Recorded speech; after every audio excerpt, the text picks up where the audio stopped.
Day 1 of a year of space facts. You might know that it takes a little over 8 minutes for photons to reach us from the surface of the sun. But did you know that those photons are created deep in the core of the sun? It can actually take them hundreds of thousands of years, up to 1,000,000 years, to travel from the core to the surface of the sun. Day 2 of a year of space facts. Now, we don't know exactly how many galaxies are in the observable universe, but we do have a good estimate, and that is 2 trillion. That's 2 times 10 to the 12th. 2 million. It's a lot of galaxies. Day 3 of a year of space facts. The entire universe is filled with photons that are left over from the Big Bang, and these photons cooled down with the expansion of the universe, so they're just a couple degrees above absolute zero. Fun fact, when they first detected this, they thought it might just be pig and shit inside the antenna. Day 4 of a year of space facts. It is a truly amazing experience to go somewhere with a dark sky and look up and just look at all of the freaking stars in the sky. Do you know how many stars that actually is? It's actually about 5,000 stars, and that's assuming a very dark sky. That's only 1 in 20 million of the total stars of our galaxy. Day 5 of a year of space facts. The coldest place in our solar system is the moon. These doubly shadowed craters haven't received sunlight in billions of years, and they are about 25 Kelvin, which is colder than the surface of Pluto. Day 6 of a year of space facts. So our Milky Way galaxy is about 130 light years across, so this is actually on the big side for a spiral galaxy, but the biggest known spiral galaxy might be UGC 2885, aka Rubin's galaxy, which could be up to 800,000 light years across. Day 7 of a year of space facts. Saturn's rings are beautiful, and they are thin, so thin. They're like 1 kilometer thick, but 282,000 kilometers wide. If you built a scale model of Saturn's rings, where the rings were the thickness of a razor blade, they would still be wider than an Olympic swimming pool. Day 8 of a year of space facts. Stars at the end of their life start to puff up into these giants or supergiant stars, or even hypergiants. One of the largest of these that has been measured is the star VY Canis Majoris, which has a radius of 1,420 times that of the Sun. That would be larger than the orbit of Jupiter. Day 9 of a year of space facts. There is an estimated 1.1 to 1.9 million asteroids that are 1 kilometer or larger, and millions of smaller ones, plus an entire dwarf planet in the asteroid belt, and yet the entire mass of the entire asteroid belt is about 3%. The mass of the moon. Day 10 of a year of space facts. So a lot of things in the universe spin, and the fastest among these is basically newborn neutron stars. So the fastest one we know of is this pulsar, which spins at almost 43,000 revolutions per minute. That's rotating around its axis 716 times in 1 second. Its equator is traveling at like 0.24 C. Day 11 of a year of space facts. So the fact that we can have total solar eclipses here on Earth is actually a total coincidence, and it's not going to last forever. See, the moon is slowly receding away from the Earth, which makes it appear smaller in the sky. So in about 1.2 billion years, it's not going to be big enough to block out all of the disk of the sun anymore. Day 12 of a year of space facts. Almost every galaxy contains a black hole at its center, and they're so big that they're considered supermassive black holes, weighing anywhere from 1 to 40,000 million times as much as the sun. Day 13 of a year of space facts. So exoplanets are planets outside of our solar system. We first discovered them back in 1992, and we've come to find that they are super common, like at least 1 per star on average common, although exactly what fraction in which stars host exoplanets is still TBD. Day 14 of a year of space facts. When stellar clusters or small galaxies interact with a larger galaxy, they get torn apart by tidal forces, leaving behind these long arcs of stars called stellar streams. They're not only, in my opinion, very beautiful, but they also teach us about the gravity of the galaxy, including from dark matter. Day 15 of a year of space facts. Did you know that the Earth is not the only place in the solar system that has lakes? Saturn's largest moon, Titan, also has them. Now, it isn't water in these lakes, it's mostly methane, but still, this is the only other place we know of that has stable liquid bodies on its surface. Day 16 of a year of space facts. So our galaxy is part of a group of galaxies that is called the Local Group. Creative name, that one. Now, we don't know exactly how many galaxies are actually part of the local group, but it's basically us and Andromeda, and then like 30 or more smaller satellite galaxies. Day 17 of a year of space facts. So there's a proposed type of exoplanet called an eyeball planet. So basically these are planets that are tidally locked to their stars. So the same point on the planet is always receiving the full brunt of the star's light. And this could cause things like a hole in a surface ice sheet that would make it look like an eyeball. Day 18 of a year of space facts. The Earth has this Great Wall and the universe has this Great Wall. This is the Sloan Great Wall. It's a structure that's about 1 billion light years away and 1.37 billion light years long. It's one of the largest known structures in the universe and contains tens of thousands of galaxies, and that's just the ones we've been able to detect. Day 19 of a year of space facts. Moons are super common in the solar system. There are 296 and counting known moons, including 20 that are large enough to be rounded under their own self-gravity. Kind of like this one. He's very round, but not a moon. Day 20 of a year of space facts. Our sun is a single star, so that seems very normal to us. But actually, half of sun-like stars in our galaxy are binary stars. And since binary stars contain 2 stars, that means of the individual stellar bodies, only 1/3 of them are single stars like our sun. Day 21 of a year of space facts.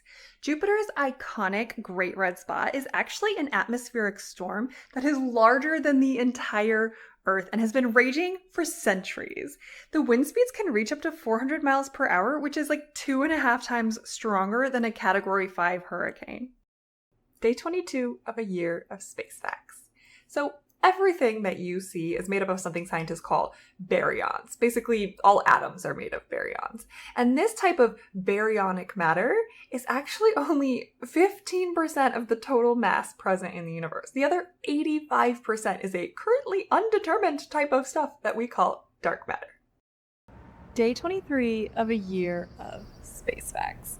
When comets get close to the sun, they start to get these beautiful tails as the ices in them start to turn to gas. In fact, they get 2 tails. One is made of ions, that's the thinner tail with a blue color that kind of points directly away from the sun. The other tail is made of dust, it's broader, it's kind of white or yellow in color, and has this nice curved shape. Day 24 of a year of space facts. So we already know that the matter that we're familiar with, baryonic matter, is only 15% of the total mass of the universe. But since mass and energy are basically the same thing, thanks Einstein, we can actually consider the mass-energy content of the universe as a whole. And then baryonic matter is only 5%. Dark matter is another 23%, but the vast majority, 72%, is an unknown form of energy that we call dark energy. Day 25 of a year of space facts. The most distant object ever detected within our own solar system is a small body named 2018 AG37. It is 132 times farther away from the sun than the Earth is, and it's nicknamed Far Far Out in honor of its great distance. Day 26 of a year of space facts. This is not a hole in the sky. It's the molecular cloud Barnard 68, which is a type of nebula called a dark nebula because it's so dense that it blocks all of the visible light from behind it.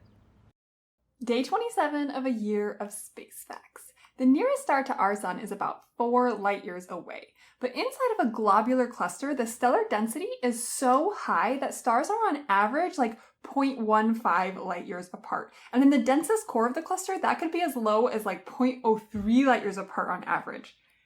So many stars. Day 28 of a year of space facts. Sometimes exoplanets orbit not 1 star, but 2. And these are called circumbinary planets. Now, they're pretty difficult to detect, so we don't know yet how common they are, but we found about 20 circumbinary planetary systems so far. That'd be a pretty cool sky to see. Day 29 of a year of space facts. The universe is, as far as we can tell, flat. And this is actually really surprising because there's only one single value for the average density in the universe that would lead to a flat universe, and that's the one we've got. In fact, this was so surprising that it was called the flatness problem, and it was solved by the introduction of the cosmological theory of inflation. Day 30 of a year of space facts. So the closest an asteroid has ever come to the Earth without hitting us was a little rock no more than 10 meters across that passed only 230 miles above the surface of the Earth. That's about the height of the International Space Station. Now this was on November 13th, 2020, but we didn't discover this asteroid until November 14th, after it had made that closest passage. But no worries, it was too small to do any damage even if it had hit us. Day 31 of a year of space facts. Oh my gosh, y'all, we've made it a month. Okay, anyway, we know that most galaxies have a supermassive black hole at their center. But check out this beauty. This is NGC 7674, a spiral galaxy that might contain two supermassive black holes. These will eventually merge into a new single supermassive black hole, but for now they're orbiting in a binary orbit a little over a light year apart. Day 32 of a year of space facts. So star names like Alpha Centauri are called Bayer designations, and they date back to 1603 when Johann Bayer named all these stars, giving them a Greek letter based on their brightness, roughly, and then the name of the constellation that they're in its Latin possessive form. So Alpha Centauri is the brightest star in the constellation Centaurus. Day 33 of a year of space facts. Sometimes the sun gets its knickers in a twist, and by knickers I mean its magnetic field. And then this causes the sun to eject magnetic flux and plasma out into space, and this is called a coronal mass ejection. And this is usually at least 1 trillion kilograms of plasma on average. It's crazy. Day 34 of a year of space facts. So when we think of our galaxy, we tend to think of it looking like this, like very disk-like, right? However, if we could see dark matter, it would actually look more like this. This roughly spherical structure that surrounds the Milky Way is called a dark matter halo, and scientists think every galaxy forms within one. Day 35 of a year of space facts. Volcanoes seem like super normal, right? Well, they're actually kind of uncommon. There are only 3 places in the present-day solar system that actually have active volcanoes. There's the Earth, of course. There's also Jupiter's moon Io, and we just discovered this year that Venus actually also still has volcanoes. Day 36 of a year of space facts. You can tell which direction a spiral galaxy is rotating just by looking at it, because the arms of a spiral galaxy are trailing. They point away from the direction of the rotation, unless it's NGC 4622, which is aptly called the backwards galaxy. Day 37 of a year of space facts. The most distant galaxy we've ever seen has a redshift of 13.2. This may not sound like a lot, but that basically means that it is over 33 billion light years away. Now this was just confirmed by JWST in December 2022, so don't expect this record to stand for long. Day 38 of a year of space facts. So stars are most commonly found in binary stars, but it's possible to have even higher multiplicities, although it gets much more rare with each additional star you add into the system. The highest confirmed multiplicity is 7. There are 2 stars that are known to be septuple stars. Day 39 of a year of space facts. The largest asteroid in our solar system that isn't considered a dwarf planet is Vesta. It has a surface area about the same as the country Venezuela, and it is the only asteroid we know of that has an iron core like the early building blocks in the solar system that went into forming the terrestrial planets. Day 40 of a year of space facts. Just as there are regions in the universe where there are dense clusters of galaxies, there are also regions where there's just almost no galaxies at all, and these are called cosmic voids. One of the largest of these is the Great Void, a region over 1 billion light years across, which contains only 17 galaxy clusters. Day 41 of a year of space facts. The tallest mountain on Earth measured base to peak is Mauna Kea at 33,500 feet. But the tallest mountain in the solar system is over 2.5 times taller. That title goes to Olympus Mons on Mars at 88,600 feet. Day 42 of a year of space facts. So we know the Bayer designation for a star is based on the constellation that it's located in, but stars do move on the sky over time, very slowly, but they do move. And in fact, in 1992, Rho Aculate became the first star to move out of the constellation it was designated for, and it's now located in the constellation Delphinus. Day 43 of a year of space facts. So it's really fun to talk about the biggest black holes out there, but what about the other end of the spectrum? What's the smallest black hole that we know of? Well, this is actually a surprisingly difficult question to answer, but it might just be the companion to this star, which could be a black hole with a mass about 3.3 times that of the Sun.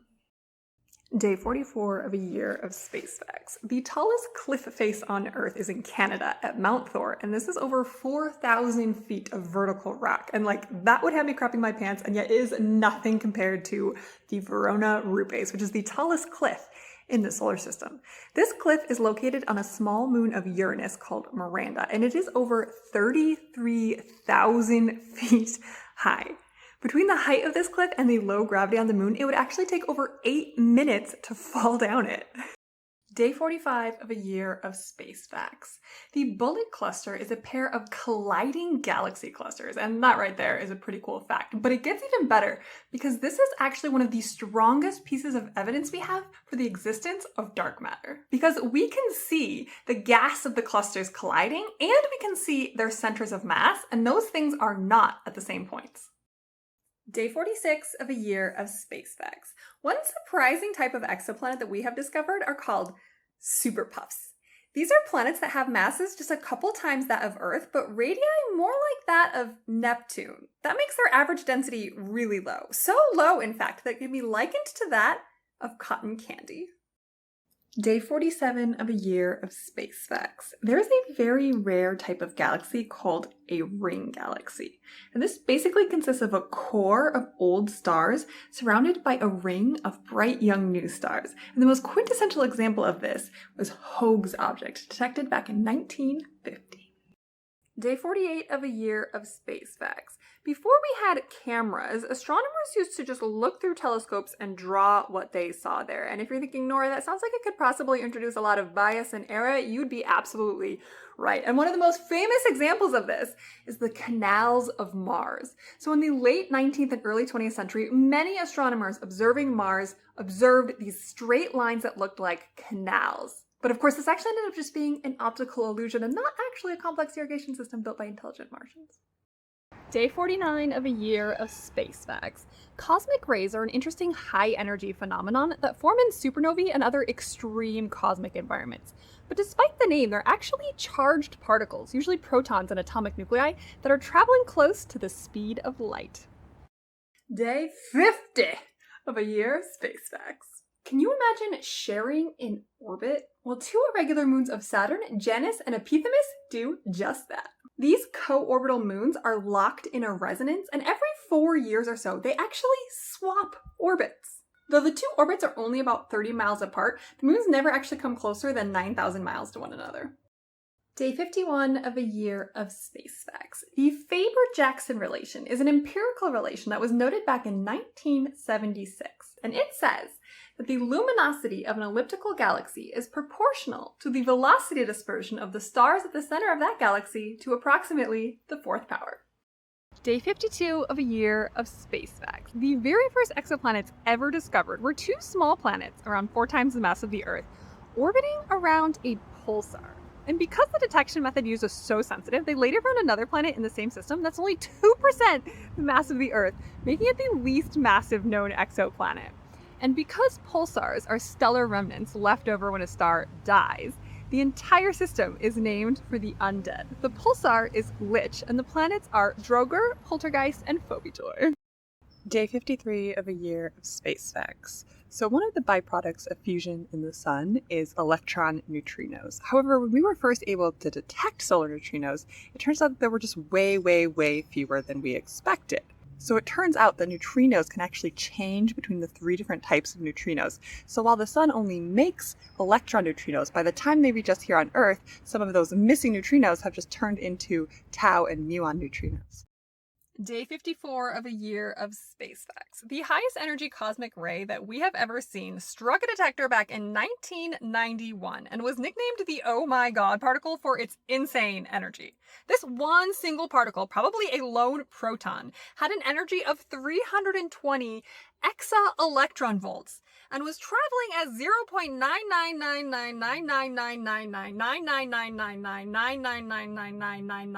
0.9999999999999999999999999999999999999999999 times the speed of light. Day 55 of a year of space facts. White dwarfs are the hot, dense skeletons left behind when low-mass stars die. White dwarfs are made of an incredibly dense type of material called electron-degenerate matter, and they shine only with their own leftover heat. Day 56 of a year of space facts. Mercury is the smallest planet by a good margin, but it's actually way more massive than you might think, and that is thanks to its incredibly large iron core. So the Earth's core is about 32% of its mass, but Mercury's is 70% of its mass. Day 57 of a year of space facts. So if the Faber-Jackson relation can help us determine the luminosity of elliptical galaxies, what about spiral galaxies? Well, there is an empirical relation there too, and this one dates back to 1977 and is called the Tully-Fisher relation. So this tells us that the luminosity of a spiral galaxy is proportional to the rotational velocity of the galaxy to a certain power. Now the exact mathematical power here varies based on wavelength, but it's generally approximately 3. Day 58 of a year of space facts. So we order stars based on their spectra as either O, B, A, F, G, K, or M. So these are called spectral classes. And they're in this kind of funny order because originally they were alphabetical by the strength of the hydrogen lines. But nowadays we order them by temperature from hottest to coldest, which also happens to be by mass from largest to smallest. Day 59 of a year of space facts. The least dense planet in our solar system is Saturn, coming in at a mere 0.687 grams per centimeter cubed. And since water has a density of 1 gram per centimeter cubed, that means if you had a big enough bathtub, Saturn would float. Day 60 of a year of space facts. So fireworks actually get their colors from the way that certain elements burn, like red from strontium or blue from copper. And this same concept is actually how astronomers identify elements in stars.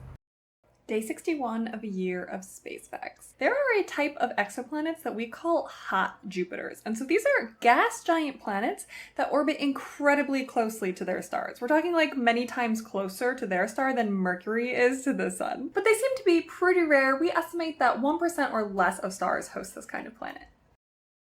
Day 62 of a year of space facts.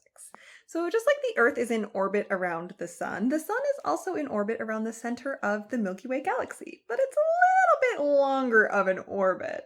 One galactic year is about 230 million Earth years.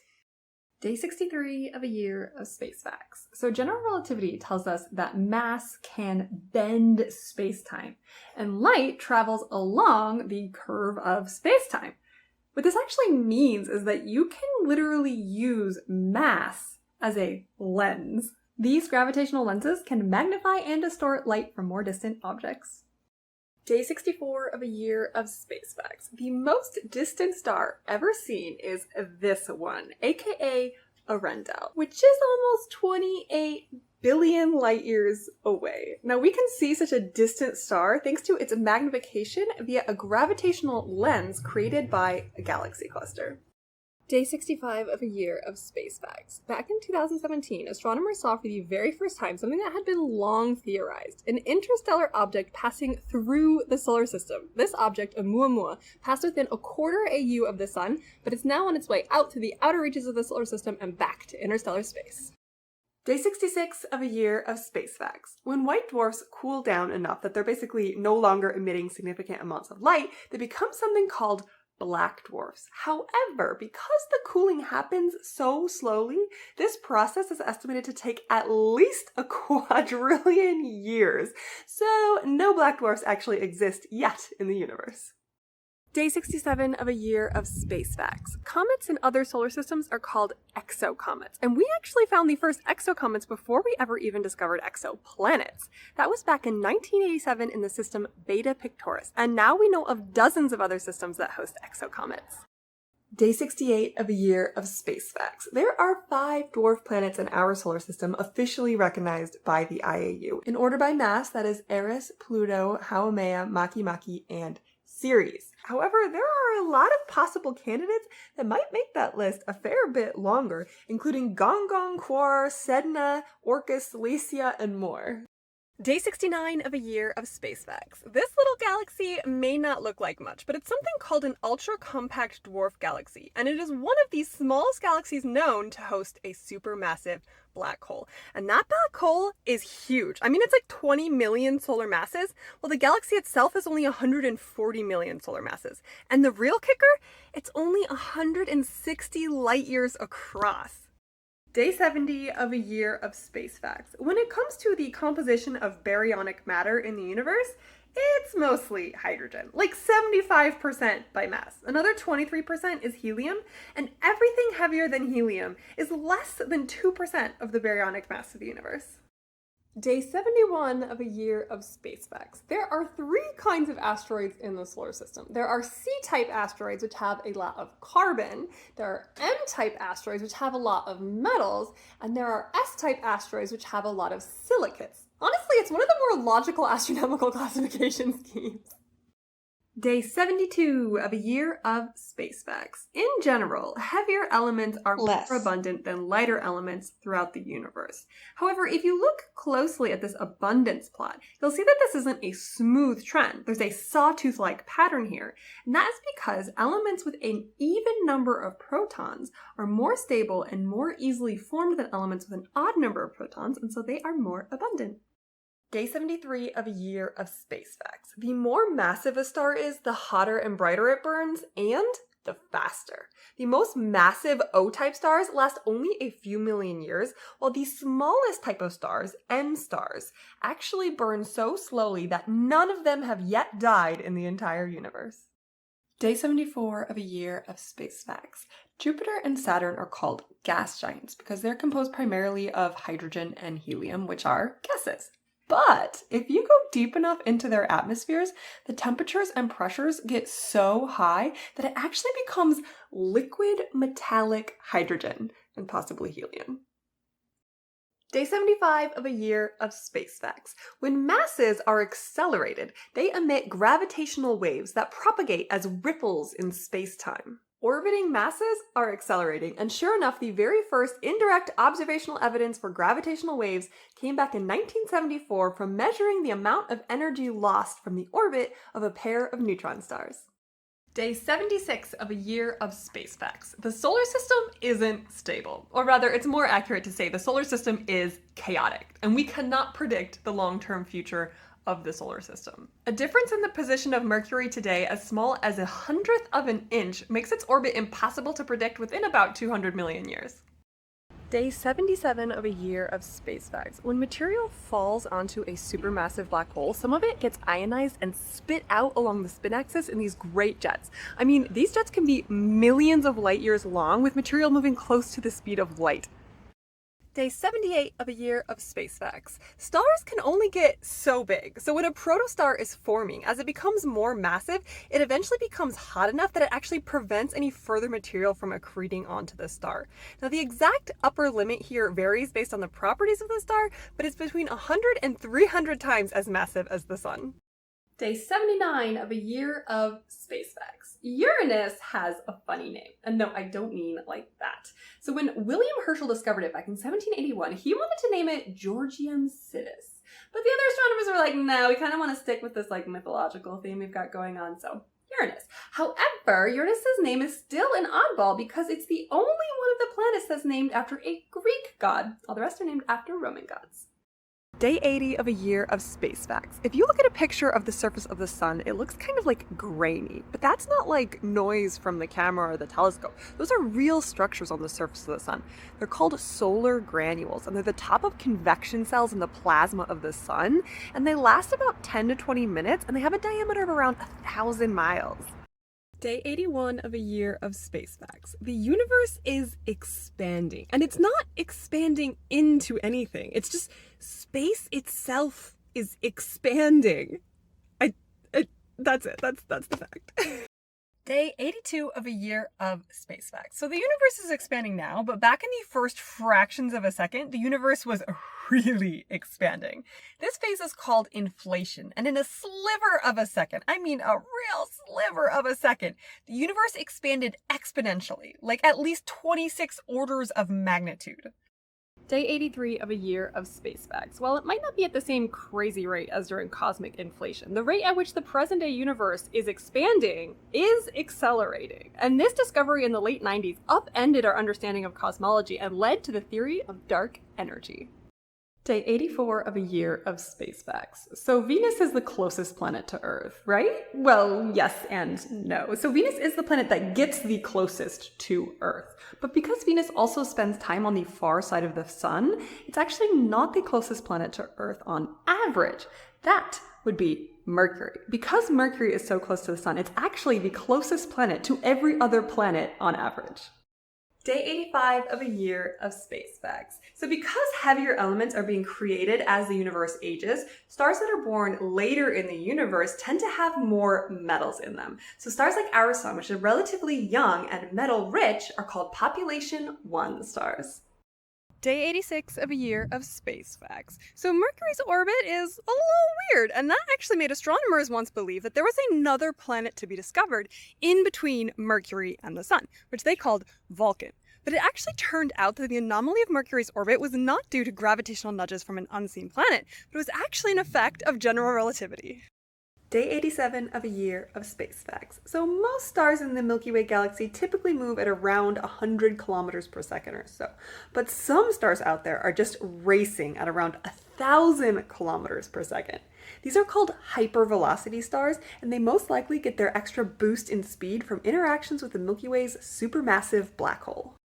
Day 88 of a year of space facts. So every direction we look, we see the cosmic microwave background, which are photons that were emitted a long time ago when the universe was only 380,000 years old. But why can't we see beyond that to earlier in the universe? Well, the answer is actually kind of simple. The early universe was opaque. It was just too hot and dense for photons to travel freely. Day 89 of a year of space facts. So exoplanets are really difficult to detect. So for the most part, we actually do this by looking at their effects on their stars. But for some really hot, young, and very large exoplanets, we can actually literally see them. This technique is called direct imaging, and it was first done for this exoplanet, which has a mass about 5 times that of Jupiter and is in orbit around a brown dwarf. Day 90 of a year of space facts. So if you have 2 regular stars and one of them is more massive than the other one, then it's also larger than the other one, right? That makes sense. As mass goes up, radius goes up. Not the case for degenerate objects. That is white dwarfs and neutron stars. For them, as the mass goes up, the radius goes down. So a more massive white dwarf is physically smaller than a less massive white dwarf.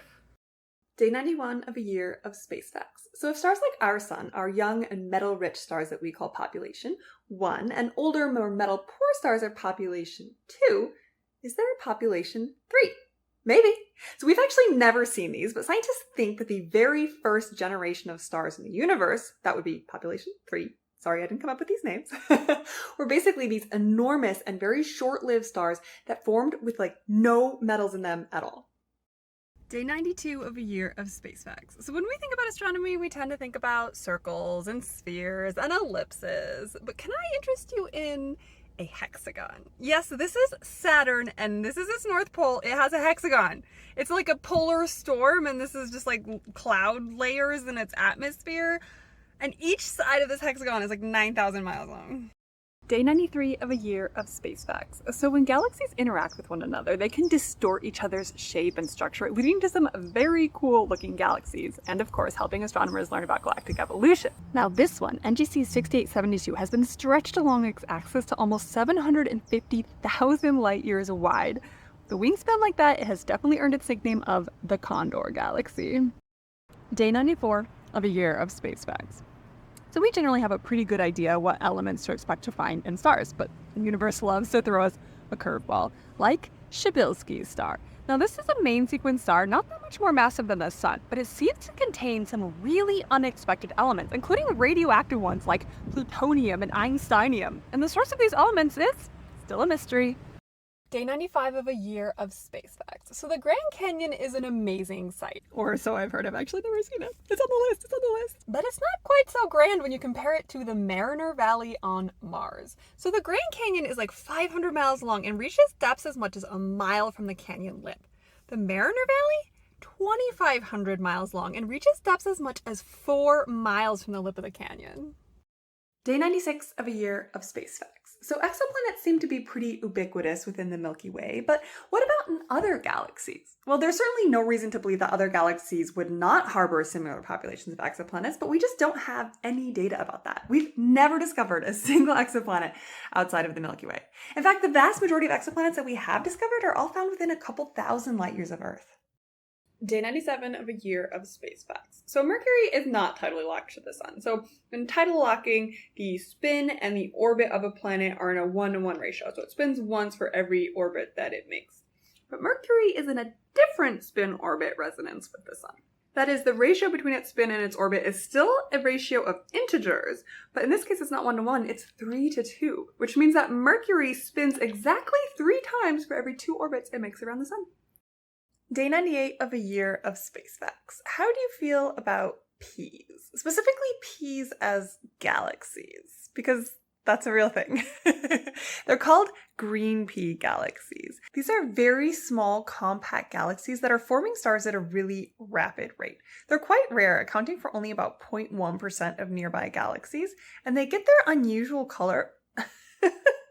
Their distinct color comes from unusually bright emission lines, like oxygen-3.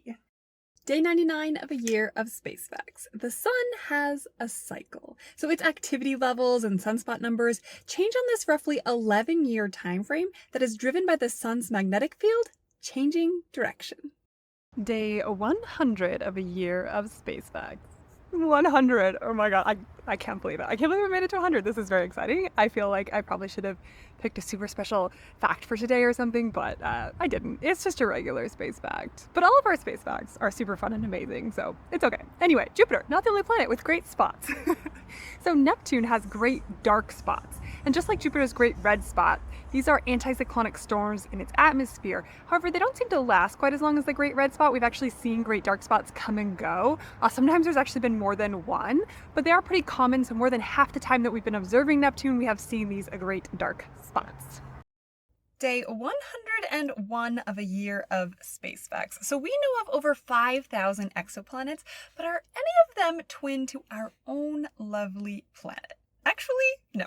Earth 2.0, so to speak, has yet to be discovered. Kepler 452b gets close as it orbits a G-type star like our Sun at a very similar distance, but it's a fair bit bigger than Earth is. On the other hand, Kepler 1649c is very similar in size to Earth, and it does orbit in the habitable zone of its star. However, that star is an M-dwarf star, not like our Sun. So the search continues. Day 102 of a year of space facts. Space is not empty. Between the stars, the galaxy is filled with the interstellar medium. Now, granted, this medium is very low density. I mean, like a single atom or molecule in a cubic centimeter or even less, better than any vacuum chamber here on Earth. But even so, astronomers still have to take into account the existence of this medium when making their observations. Day 103 of a year of space facts! So Neptune is the furthest planet in our solar system, but there's lots of solar system out beyond Neptune. And all of those little bodies that are out there we call trans-Neptunian objects. Now most of these are found in the Kuiper Belt or the scattered disk. And within those populations there are sub-classifications, mostly based on orbit. And so the Kuiper Belt has things like Plutinos and Tutinos and Cubanos.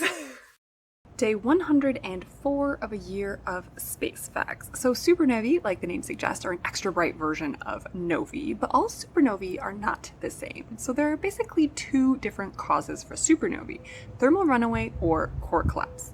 Now confusingly, these 2 different causes do not correspond with the 2 types of supernovae, type 1 or type 2. Those were classified based on the presence of hydrogen in their spectra before we really understood the underlying causes of supernovae, and that's astronomy for you. Day 105 of a year of space facts. So we've talked before about the sometimes violent explosions from the surface of the sun that are called coronal mass ejections. But the sun is actually always shooting material out into space. This constant flow of plasma from the surface of the sun is called the solar wind, and it ejects about 44 trillion tons of material from the surface of the sun every year. Day 106 of a year of space facts. So there are over 6,700 satellites in orbit above us, not to mention all the inactive satellites and debris. So there are 3 main types of satellite orbits, and those are LEO, MEO, and GEO. Now, LEO is by far the most common, so almost 6,000 of those satellites are in LEO, as is the ISS. Satellites in a low Earth orbit take about 90 minutes to orbit the Earth, and they're actually low enough that they do experience drag from the atmosphere. So they have to periodically actively maintain their orbits or they will decay. Day 107 of a year of space facts. So novae are stars that get really bright all of a sudden. It's Latin for new because previously they were too dim to be seen, and then they get really bright and it looks like there's a new star, so novae. But what's really happening is that there's a white dwarf that is accreting material from a companion star, and because stars are mostly hydrogen, it's mostly accreting hydrogen. And white dwarfs are really hot, so as it accretes this hydrogen atmosphere, it gets hot enough and dense enough that it actually ignites hydrogen fusion on the surface of the white dwarf, and that whole atmosphere just ignites and it looks really bright. It's like white dwarf flambe. Day 108 of a year of space facts. So Venus is often described as a hellscape. And I mean TBH for some very good reasons. But actually, if you go about 40 miles up into the atmosphere, it's actually pretty nice. It's like room temperature. The pressure is a little bit less than what we'd be used to, but totally livable, breathable air. I mean, minus the fact that it doesn't have any oxygen in it. And, you know, the clouds of sulfuric acid. So, okay, maybe a little bit of a hellscape, but like a perfectly lovely hellscape. Day 109 of a year of space facts. Planetary nebulae are beautiful, and they are nebulae, emission nebulae, in fact, but they have absolutely nothing to do with planets. They are, in fact, the outer layers of a dying star that are ejected as the star evolves into a white dwarf.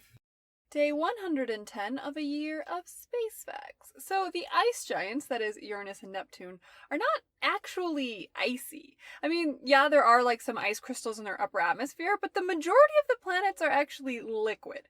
But the things that make up that liquid, water, methane, ammonia, were things that were ices back in the protoplanetary disk when the planets were forming. So the ice giants are made of ice, but nowadays they're like melted ice, I guess. Day 111 of a year of space facts. So white dwarfs are these really interesting objects that exist because of electron degeneracy, which prevents them from like collapsing in on themselves. Basically, this is because electrons can't occupy the exact same state as one another. It's a quantum physics thing. But this effect is only stable up to a point, and that point is about 1.4 times the mass of the sun. This is called the Chandrasekhar limit, and it's not only set by these quantum physics effects, but also by relativity, because these electrons get relativistic energies. Like I said, really interesting objects. Day 112 of a year of space facts. So eccentricity quantifies how non-circular an orbit is. Now the planets of the solar system have really low eccentricities. Mercury's is the highest at about 0.2, while Earth's is a mere 0.017. Contrast that with the exoplanet HD 20782b, which has an eccentricity of 0.95. That's so much. Day 113 of a year of space facts. So it rains water here on Earth, and it's the only place we know of where it rains water, but it's not the only place that rains. It rains helium on Jupiter, it rains methane on Saturn's moon Titan, it rains carbon on the giant planets, maybe even in the form of diamonds. It rains sulfuric acid on Venus, and scientists even think that we know of an exoplanet where it rains iron. So, this water doesn't seem so bad right now. Day 114 of a year of space facts. So if a white dwarf can't be more massive than the Chandrasekhar limit, but we know that white dwarfs can accrete mass from a companion, what happens if you have a white dwarf that's close to that limit and it accretes extra mass? Well, the whole thing goes boom. Runaway fusion is triggered and the carbon and oxygen burn up in just a few seconds, basically creating enough energy to tear the entire white dwarf apart, and that is a type 1a supernova. Day 115 of a year of space facts. So stars are massive enough to fuse hydrogen in their cores, and planets are too small to have any sort of fusion. But in between, there is a less well-known class of object called a brown dwarf. Now, brown dwarfs are massive enough to have fusion, but they can't fuse regular hydrogen. They can only fuse a heavy isotope of hydrogen called deuterium. Day 116 of a year of space facts.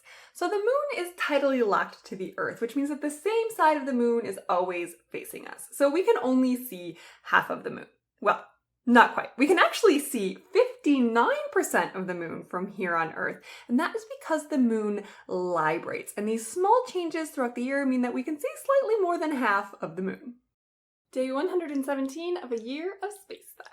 So aurorae are these beautiful displays of light in the sky that are caused by the ionization of atmospheric components by charged particles, often concentrated into lines or sheets by a magnetic field. So of course we have those here on Earth, the northern lights and the southern lights, but they've also been spotted on Jupiter, Saturn, Mars, Venus, and even on comets. And in fact, we've even seen aurorae outside the solar system in the atmosphere of a brown dwarf.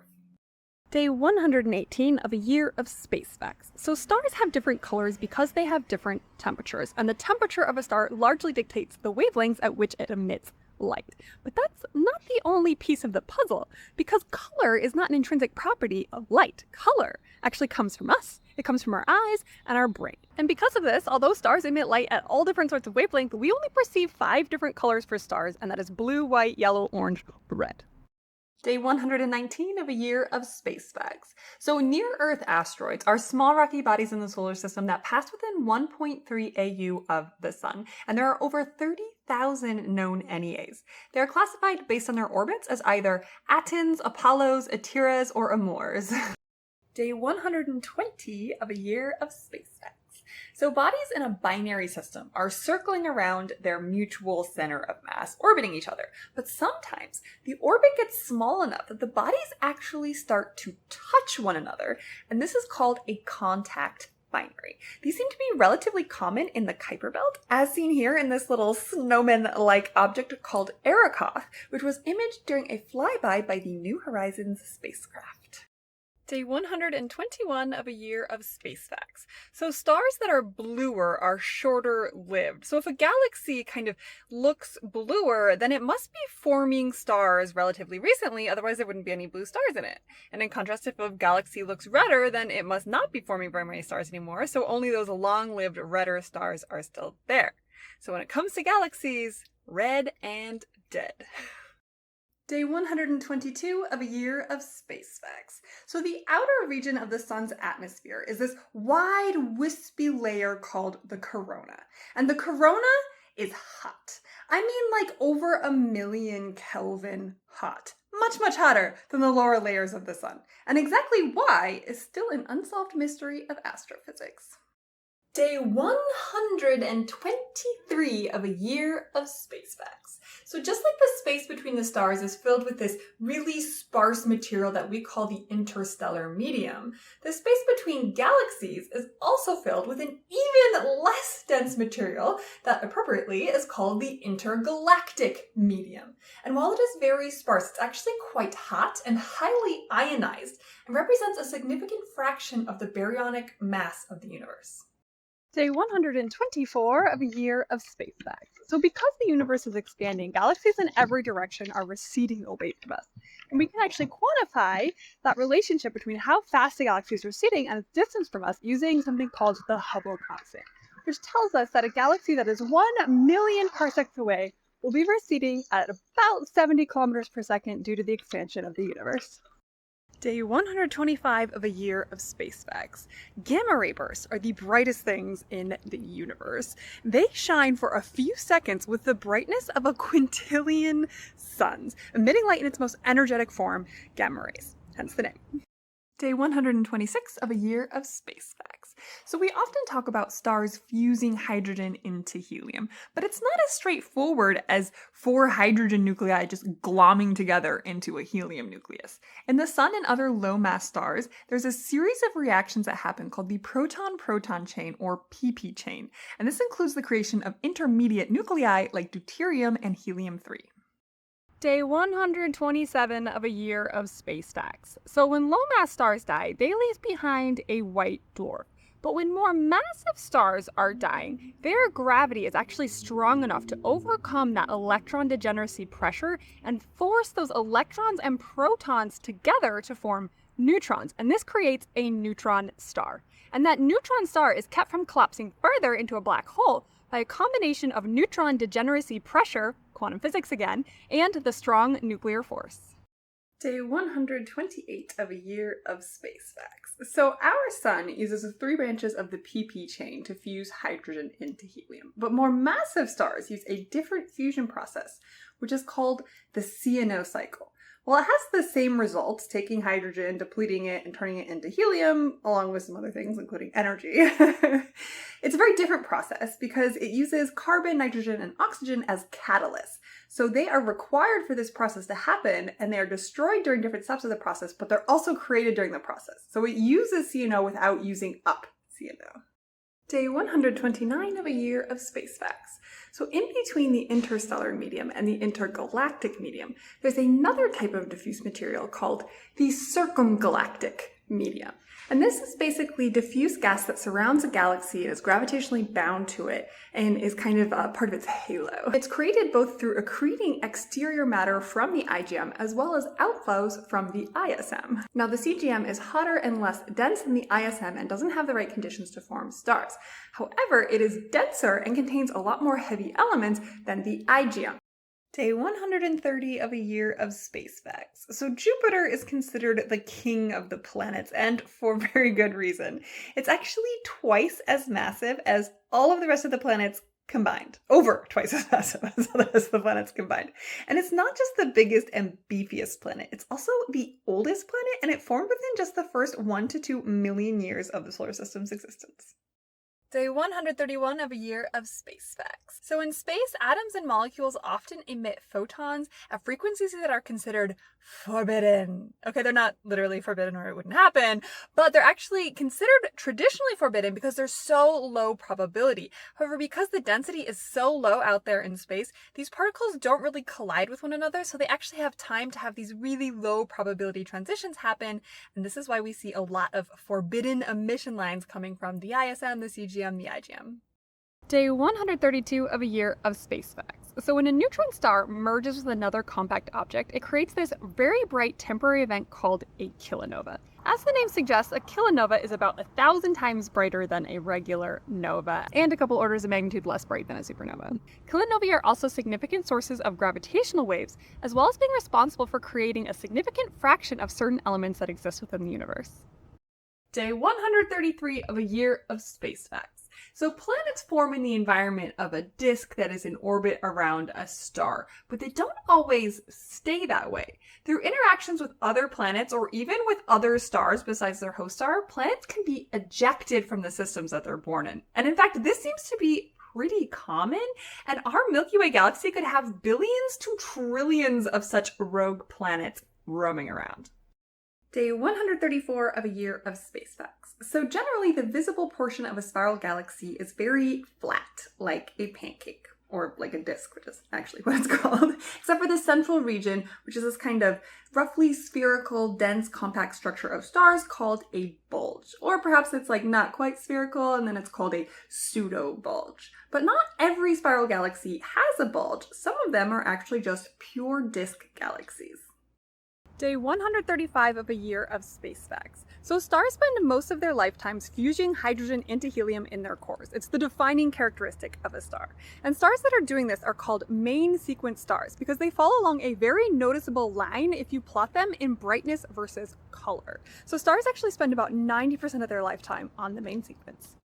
Day 136 of a year of space facts. So the icy moons of Jupiter are covered in these icy shells. And although that is water ice, it's not the kind of ice we might be familiar with because water ice actually has over 20 different phases. And here on Earth, we only have basically one, and that is IH. Now that does exist on the icy moons as well, but they also have amorphous ice, which doesn't even have a crystalline structure at all, and likely several types of high pressure ice, including ices 2, 5, 6, 7, and 8.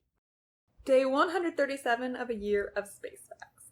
So stellar mass black holes are very difficult to detect because of the whole black part of a black hole. They don't emit anything. So we've actually only discovered about 20 stellar mass black holes in our galaxy. However, the estimate is that there's probably somewhere around 100 million stellar mass black holes in the Milky Way. And we know of 20 of them. Day 138 of a year of space facts. So during a core collapse supernova, a really massive star runs out of fusion in its core, and so then there's no fusion pressure to hold it up against gravity, so it starts to collapse. And it collapses so strong and fast it goes straight through electron degeneracy pressure, starts forcing all these electrons and protons together into neutrons, and that creates this really, really dense core, and so these upper layers that are falling down bounce off that core and cause this huge shockwave and then just throw all of this material out into space, this huge supernova, and they leave behind a neutron star or a black hole. Day 139 of a year of space facts. Our moon is big. It is the largest moon to planet mass ratio in the solar system. It's bigger than Pluto. Day 140 of a year of space facts. So we can measure the mass of distant stars, no scale required, just by measuring the orbits of binary stars, because the size and duration of an orbit is directly related to the mass of the stars. That's from Kepler's laws. And luckily for us, a lot of stars are in binaries. But of course, not every star is in a binary. So for those stars, we actually have to make relationships with mass and luminosity from the stars whose mass we can actually directly measure. Day 141 of a year of space facts. So take a volcano, copy, paste it, and now instead of magma and molten rock, you have ice and liquid volatiles. That is a cryovolcano, and they are relatively common among the icy moons and dwarf planets of the solar system.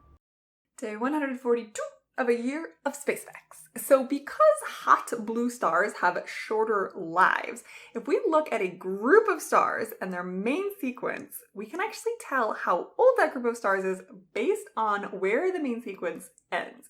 Because like a young group of stars will still have those blue, hot, massive stars on the main sequence, but an older group of stars, those stars will already have died. Day 143 of a year of space facts. So stars on the main sequence are fusing hydrogen into helium, but once they leave the main sequence, they can start fusing that helium into carbon via something called the triple alpha process. So what happens is two helium nuclei combine to form a beryllium nucleus, and that beryllium nucleus finds another helium nucleus, triple, and forms a carbon-12 nucleus. Now 99.95% of the time, that carbon-12 nucleus is going to decay back into 3 helium nuclei. But oh, that sweet 0.05%. Day 144 of a year of space facts. So when we talk about spiral arms, we typically think of galaxies.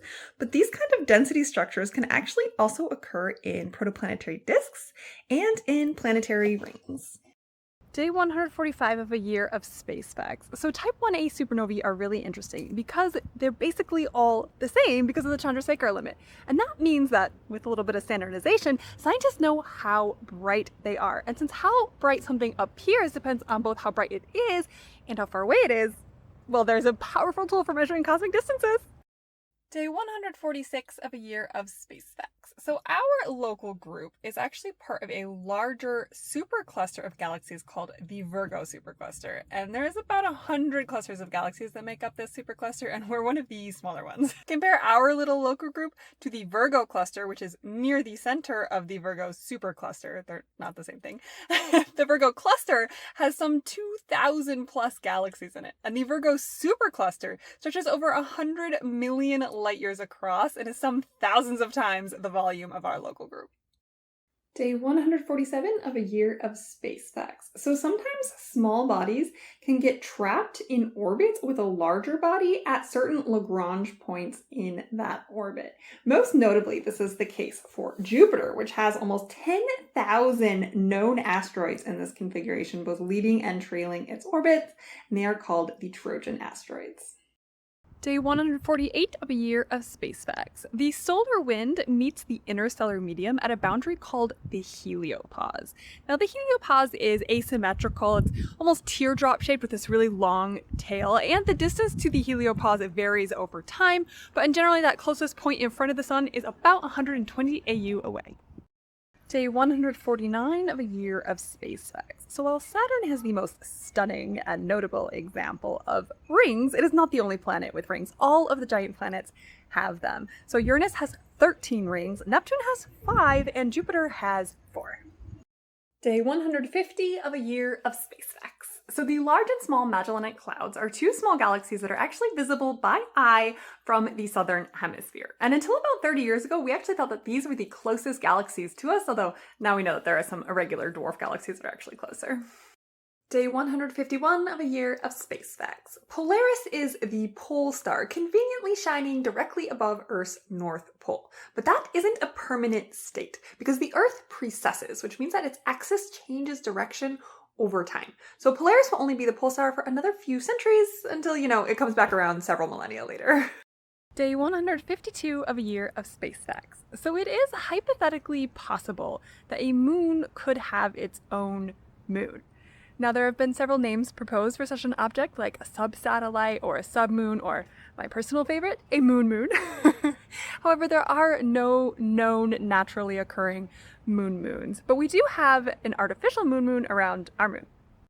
Day 153 of a year of space facts. So globular clusters are some of the oldest components of a galaxy. Take, for example, in the Milky Way, the globular cluster M92, which is so old that measuring its age actually helps us better understand the age of the universe.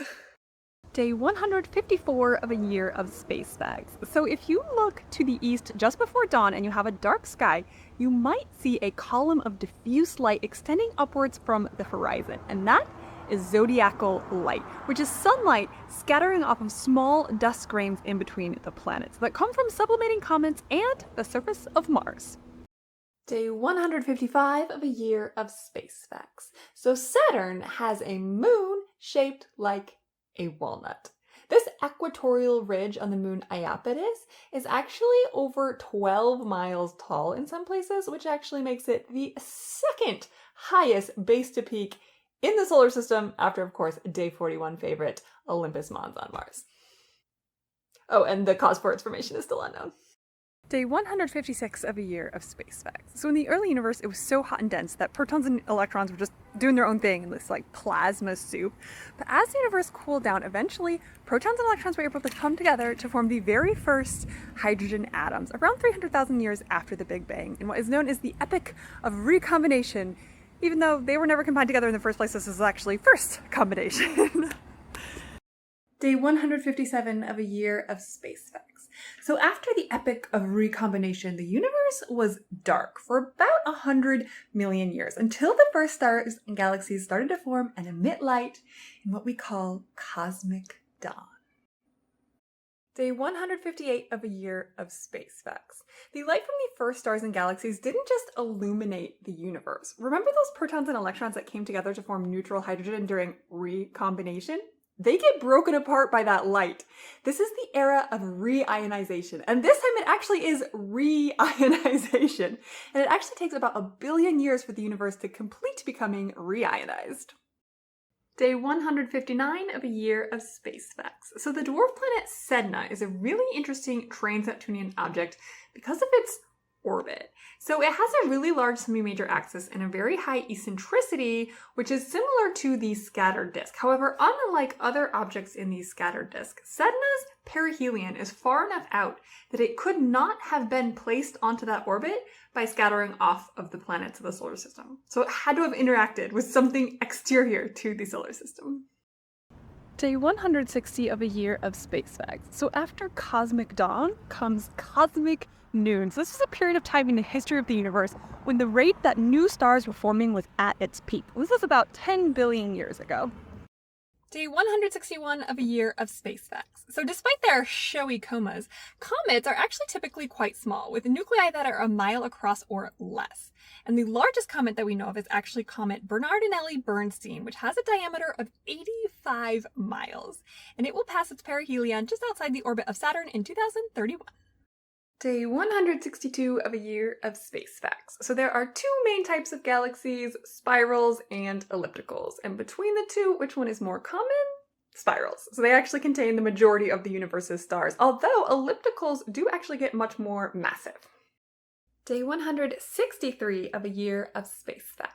So in the solar system, there's a pretty big mass and size gap between the terrestrial planets and the giant planets. But that's not necessarily the case for other planetary systems. Planets with masses in between that of Earth and Neptune, which are called either super-Earths or mini-Neptunes, are actually one of the most common types of exoplanets that we've discovered. Day 164 of a year of space facts. So the dark patches on the moon are called Maria, from the Latin for seas, because that is what they look like to early astronomers. But the reason for their dark color is not necessarily because of elevation, but because of their composition, because they are much more iron-rich than the so-called highlands. Day 165 of a year of space facts. So one of the most visually striking types of galaxies are the grand design spiral galaxies. So these are the spiral galaxies that have two very clear, well-defined arms that you can kind of follow as they spiral out from the core to the edge of the galaxy. And only 10% of spiral galaxies are grand design. The best 10%. Okay, the last part's an opinion, not a fact, but I mean, come on. Day 166 of a year of space facts. So the word flocculent is a very fun word that means kind of clumpy or tufted like wool or like galaxies. Flocculent spiral galaxies are spiral galaxies where the spiral arms are not very well defined. They're kind of patchy or flaky, and about 30% of spiral galaxies are flocculent. Day 167 of a year of space facts. So extraterrestrial material is falling onto the Earth all the time. And not just as like the occasional flashy meteorite, it's actually extraterrestrial dust that makes up the majority of the material, coming in at over 5,000 tons of material per year landing on the Earth's surface, and only about 10 tons of meteorites. Day 168 of a year of space facts. So Europa is an icy moon of Jupiter that has a salty ocean beneath its icy surface. But just how far down is beneath? Well, we actually don't know for sure. Scientists have both a thin shell and a thick shell hypothesis about Europa, but our current best estimate is the thick shell hypothesis, probably at least 15 miles thick.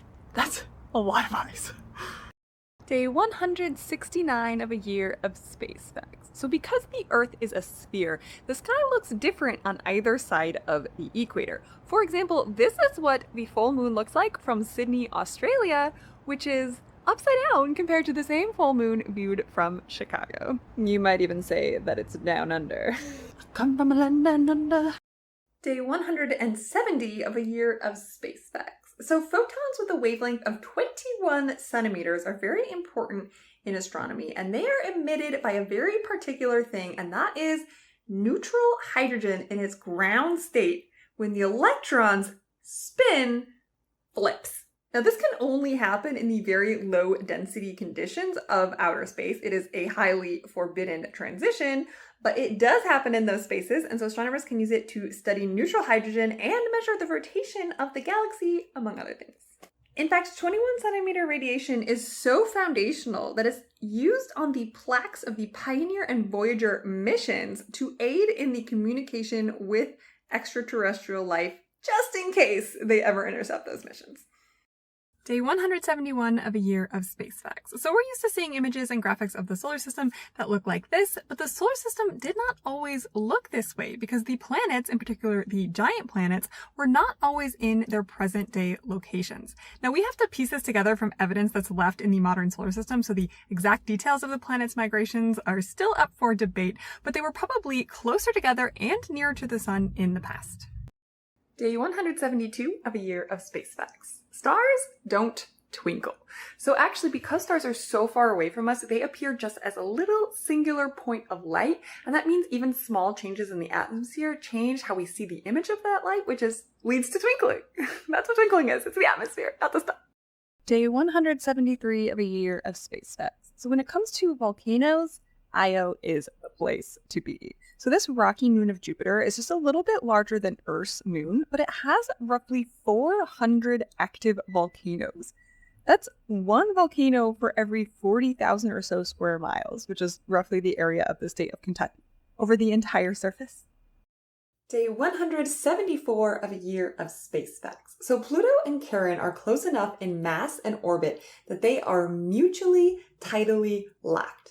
That means the same point on each surface is always facing one another, locked in an eternal embrace across the miles between them. From the surface of Pluto, Charon appears to cover an area of the sky 56 times larger than the full moon does in our sky. And from the surface of Charon, Pluto would appear twice that large.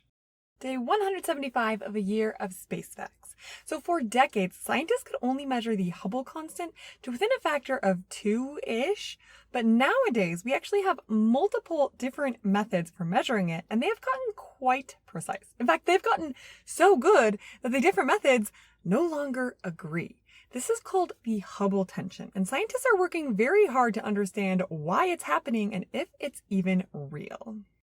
Day 176 of a year of space facts. So the sun shines photons outwards, and these exert radiation pressure on things in the solar system, and counterintuitively, that can actually make small dust particles get closer to the sun, and this is called Poynting-Robertson drag. Day 177 of a year of space facts. On Venus, a sidereal day is longer than its year. So Venus not only rotates super slowly, but it also rotates in the opposite direction of all the other planets, which is called retrograde. And all of this is probably due to its extremely thick atmosphere. Day 178 of a year of space facts. So of the four primary states of matter, that is solid, liquid, gas, and plasma is the least common in our everyday life. In fact, back in my day, like in elementary school, we didn't even learn it as one of the states of matter. I don't know if that's still the case. Anyway, plasma is basically made up of charged particles, and while it is the least common in our everyday life, it is the most common, astronomically speaking, and roughly 99% of the baryonic matter of the universe is plasma. Day 179 of a year of space facts. So the first successful space satellite was Sputnik in 1957. Well, what about the first successful space telescope? Well, that was the Orbiting Astronomical Observatory, which was launched by NASA in 1968 and nicknamed Stargazer, and it observed ultraviolet light that was inaccessible to ground-based telescopes. Day 180 of a year of space facts. The universe has a lithium problem. See, our model of the Big Bang predicts that a very tiny fraction of a percent of the initial elements created in the universe would have been lithium. But even that tiny fraction is still a factor of 3 more than what we've actually been able to infer from our observations. So either our model is over-predicting, our observations are under-detecting, or some combination of the two. Day 181 of a year of space facts. So Uranus and Neptune are very similar planets in size and mass and composition, so it's a little weird that when you look at them, there's actually a very noticeable difference between them, and that, of course, is their color. Now, this was actually an astronomical mystery for a very long time until just last year, 2022, when scientists found a model that suggests the reason that Uranus has this lighter color is because it has a thicker layer of haze in its atmosphere. Day 182 of a year of space facts. So the far side of the moon actually looks different from the near side of the moon that we're used to seeing. And this is because those dark lunar maria are not evenly distributed over the moon's surface. They're almost entirely found on the near side of the moon. Now, scientists are still debating the exact cause for this asymmetry, but it could have been from a large impact near the moon's south pole. Day 183 of a year of space facts. Y'all, we are halfway through our year of SpaceX. And in half a year, the Earth actually moves from one side of its orbit to the other side of its orbit. And we can take advantage of that fact that it's separated by the greatest amount of distance to observe nearby stars and see how their apparent position changes relative to further away stars. And that actually tells us how far away those stars are. And this is called stellar parallax, and it's like the only way we have to directly measure the distance to stars. Here's to the second half of the year.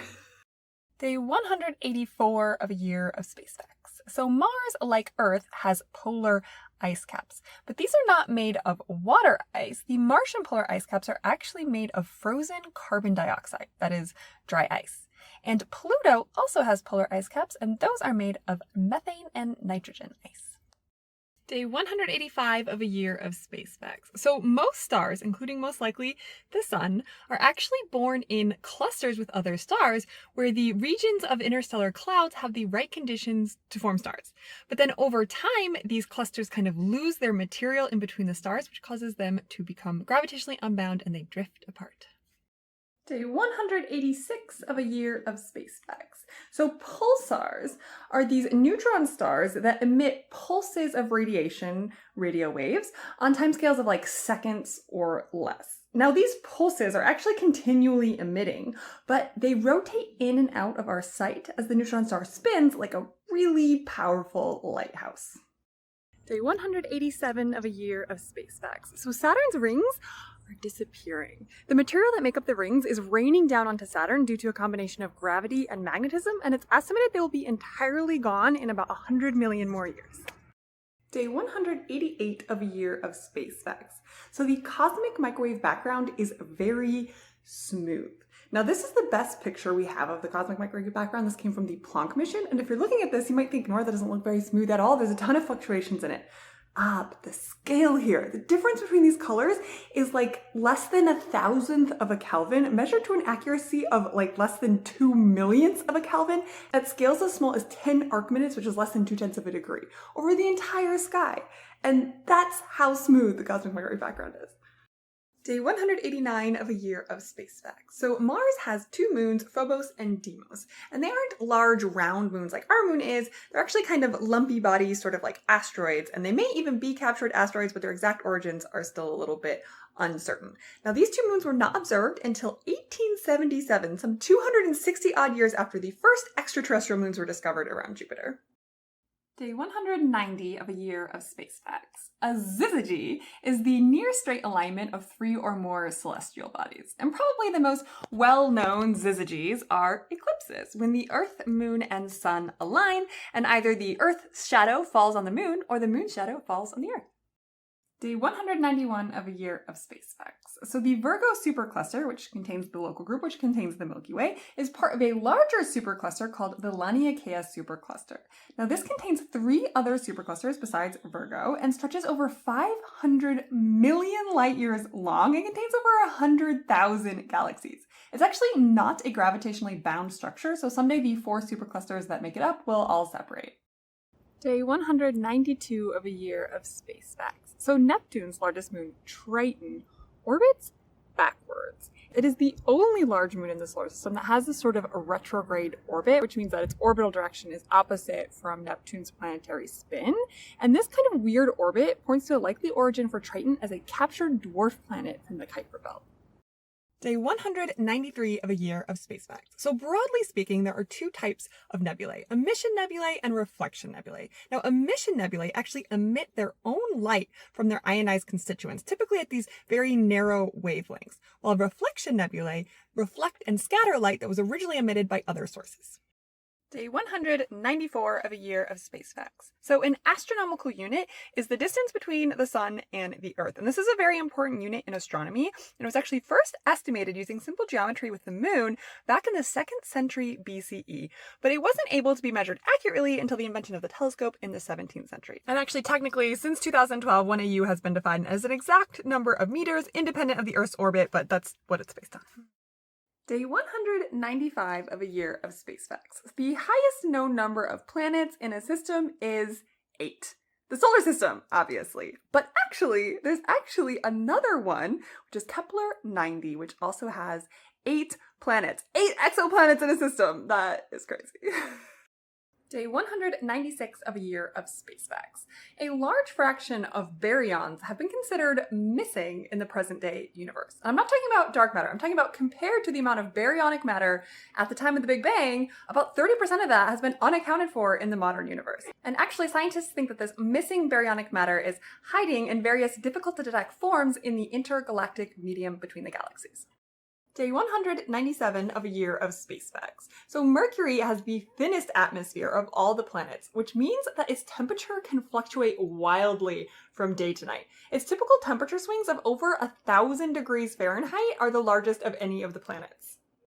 Day 198 of a year of space facts. So as light travels through the universe is expanding. And that expansion stretches out the wavelength of the light. And the further the light travels, the more its wavelength gets stretched out. And this is why distant objects appear to be redshifted. Day 199 of a year of space facts. So when X-rays hit a mirror kind of straight on, they don't reflect, which means that X-ray telescopes can't use the same sort of conventional design as optical or infrared telescopes. Instead, X-ray telescopes usually use a series of mirrors that the X-rays can reflect off of at very low angles, and this is called grazing incidence optics. Day 200 of a year of space facts. So supernovae get their name from the year in which they're observed, followed by a capital letter in the order of which they're observed. So SN 1987A was the first supernova observed in 1987. Except, we've gotten a lot better at detecting supernovas, so single capital letters just doesn't really cut it anymore. So now we also use double lowercase letters, and then even triple lowercase letters, and sometimes even quadruple lowercase letters. And for the prefix, supernova candidates start out as AT for astronomical transient and then transition to SN when confirmed as supernovae. Day 201 of a year of space facts. So Wolf-Rayet stars are a rare type of post-main sequence star that are very massive and very hot. Most likely, they are former O-type stars that have lost their hydrogen layers. Day 202 of a year of space facts. So solar flares are localized bursts of radiation emitted from the sun's atmosphere, and they can release as much as 10 septillion joules of energy. Now, while they often occur at the same time as coronal mass ejections, these are actually separate phenomena. Day 203 of a year of space facts. So mass can bend spacetime to create lenses, but it does not need to be a lot of mass like a galaxy cluster like we talked about before. Even planetary mass-sized objects can cause these lensing events that are bright enough to be detected, and we call these microlensing events. And we can use them to study small objects that emit little to no light of their own. Day 204 of a year of space facts. We don't know why there's stuff. So our current understanding of physics tells us that the Big Bang would roughly produce equal amounts of matter and antimatter, but we have stuff, which is matter. It's all mostly matter. So why? Well, we don't know. It's a great mystery. Day 205 of a year of space facts. The hottest planet is Venus. It's not the closest to the sun, but it has a very thick atmosphere, which is just chock full of greenhouse gases, which traps heat. It keeps its surface at an average temperature of 867 degrees Fahrenheit. That's hot. Real hot. Day 206 of a year of space facts. Sun-grazing comets are comets that pass within a few thousand miles of the sun at perihelion. And passing so close to the sun makes them really bright, but it also almost always means they get destroyed. And actually, the majority of sun-grazing comets all follow a similar path called the Kreutz path. And this is because they are likely chunks of an older sun-grazing comet that broke up a few centuries ago.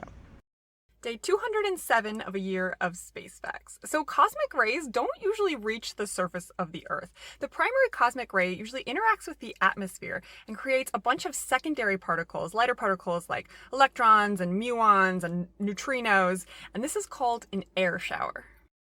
Day 208 of a year of space facts. Phobos, Mars's larger moon, is doomed. It's closer to Mars than Deimos is, and scientists have already begun to see signs of it being torn apart by tidal forces from the planet. It's probably got about 50 million years to go before it's destroyed. Day 209 of a year of space facts. Stars don't just get classified with their spectral class. That's the OBAFGKM along with a number like K3 or B0.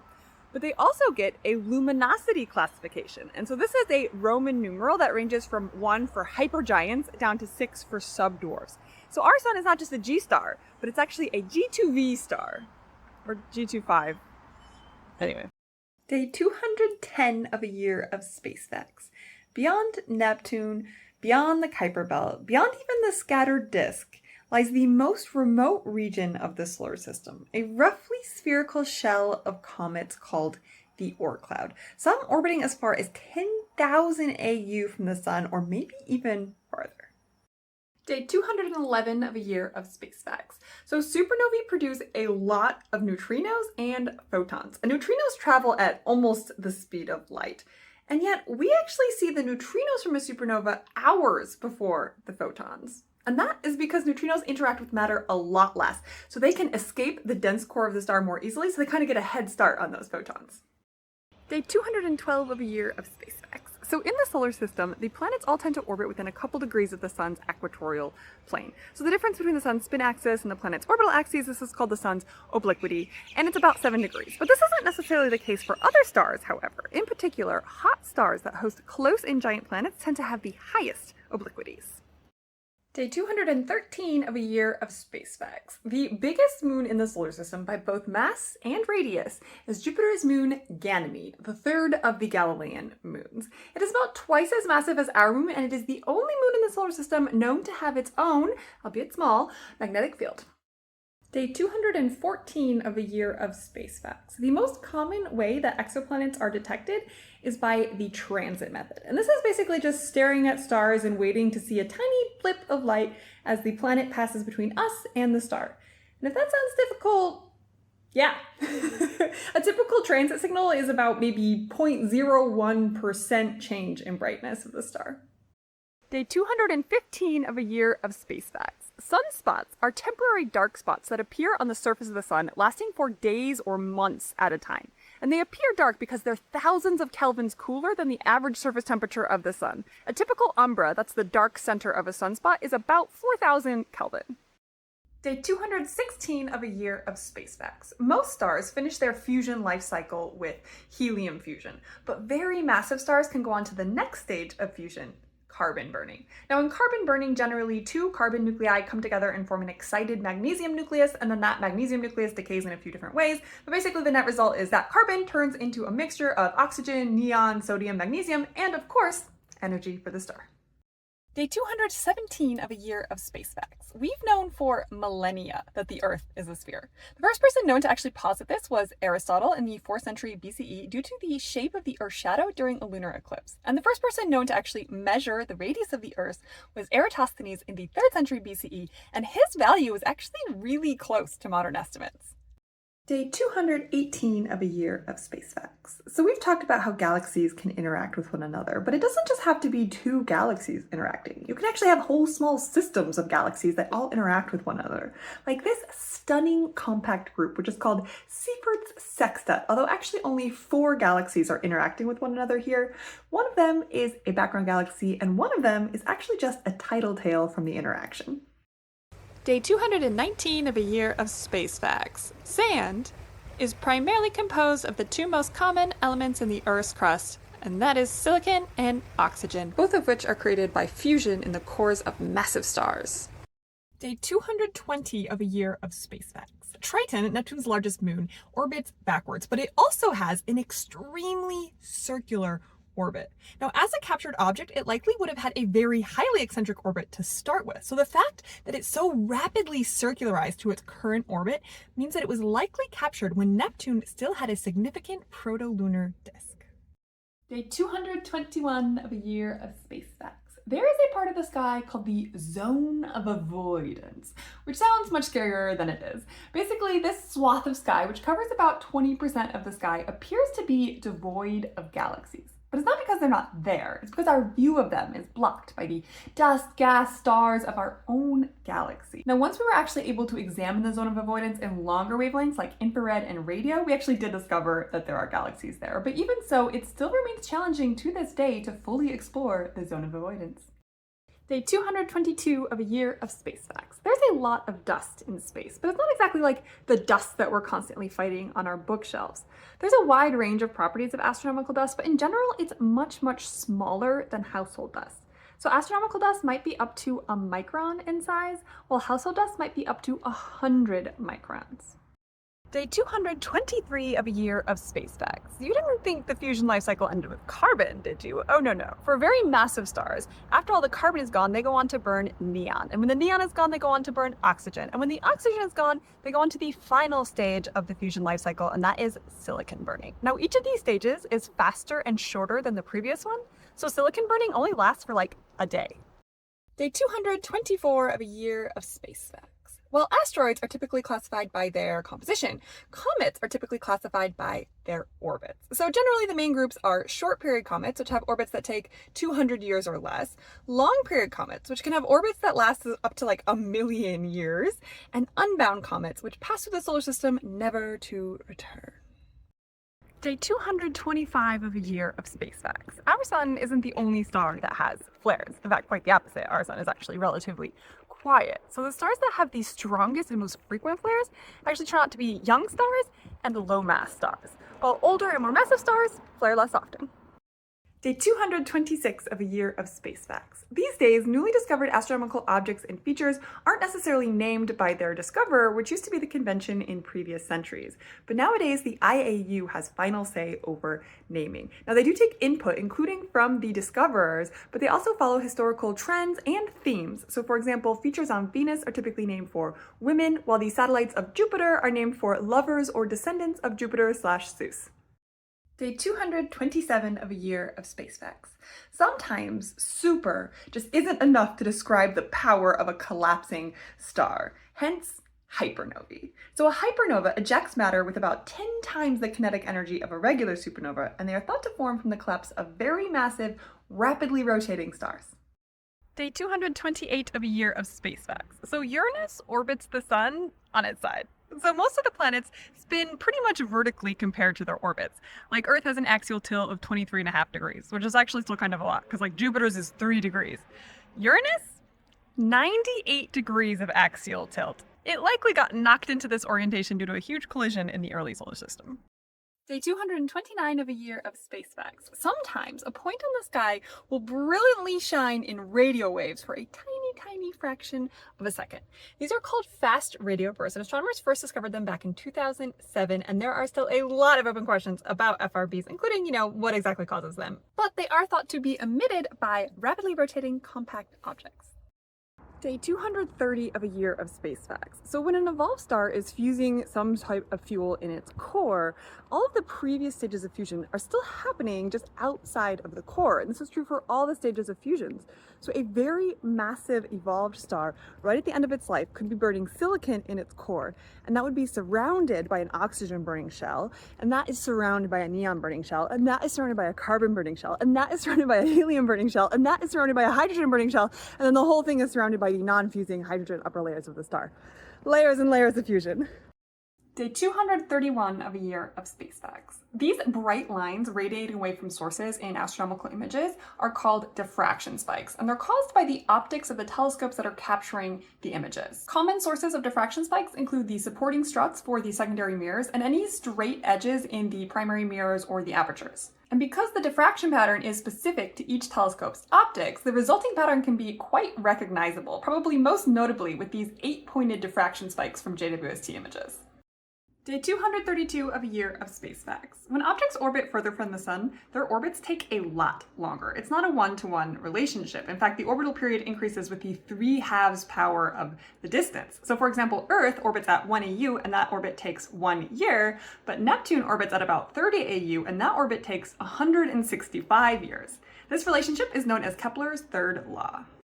Day 233 of a year of space facts. A quasar is a real thing. They get their name from the term quasi-stellar radio sources. Quasi-stellar meaning that they are small and point-like, like stars, and not extended objects like galaxies.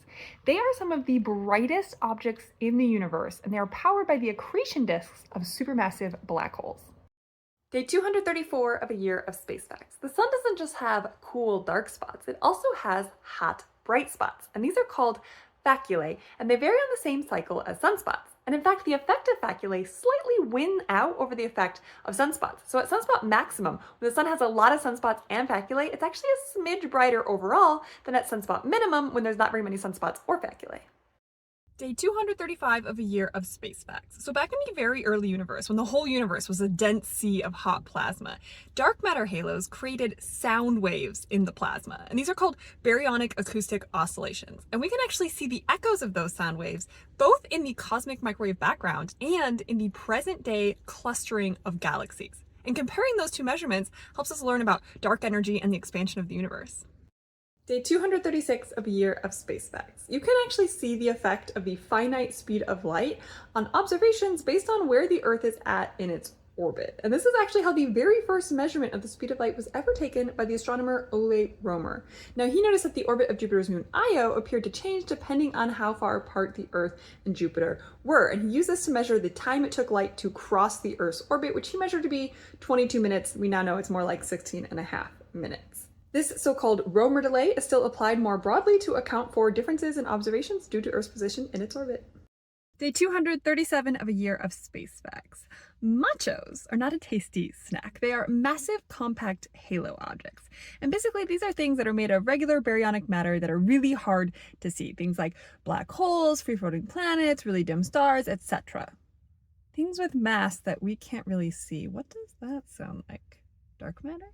And yes, indeed, machos were once considered a candidate to explain dark matter. However, searches of the halo, most particularly microlensing searches, have basically ruled out machos as a significant component of the dark matter halo. Day 238 of a year of space facts. When galaxies stop forming new stars, at least not at a significant rate, they're considered quenched. But this isn't a gradual process. Whatever quenching is, it seems to happen quite quickly. But exactly why and how galaxies are quenched is still an open question. Day 239 of a year of space facts. The fusion in stars ends with silicon burning because the products of silicon burning, primarily nickel and iron, are the most tightly bound nuclei, which means you can no longer gain energy by combining them together. You can see this on what is called the binding energy curve, where it peaks basically at iron. And from this same curve, you can also see why hydrogen burning gives us the most energy, because look how steep the curve is right there. And on the other side, you can see why we get energy from fission of heavier nuclei.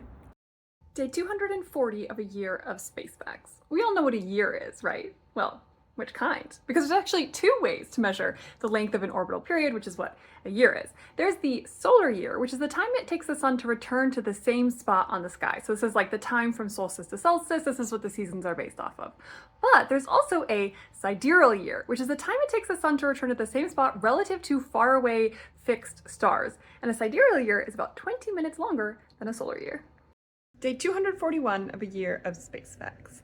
A new day starts at sunrise, when the sun passes above the horizon and becomes visible. But this simple idea is actually complicated by the fact that Earth has an atmosphere, and the atmosphere refracts light. So the light from the sun is refracted, and the end result is that we can actually see the sun about 2 minutes before it is truly above the horizon and in our line of sight. Day 242 of a year of space facts. The apparent motion of a galaxy has basically three components.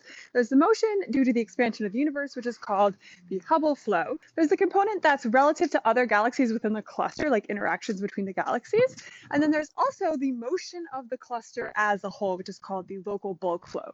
And these last two, the intercluster motion and the local flow, when they're combined, are called a galaxy's peculiar velocity.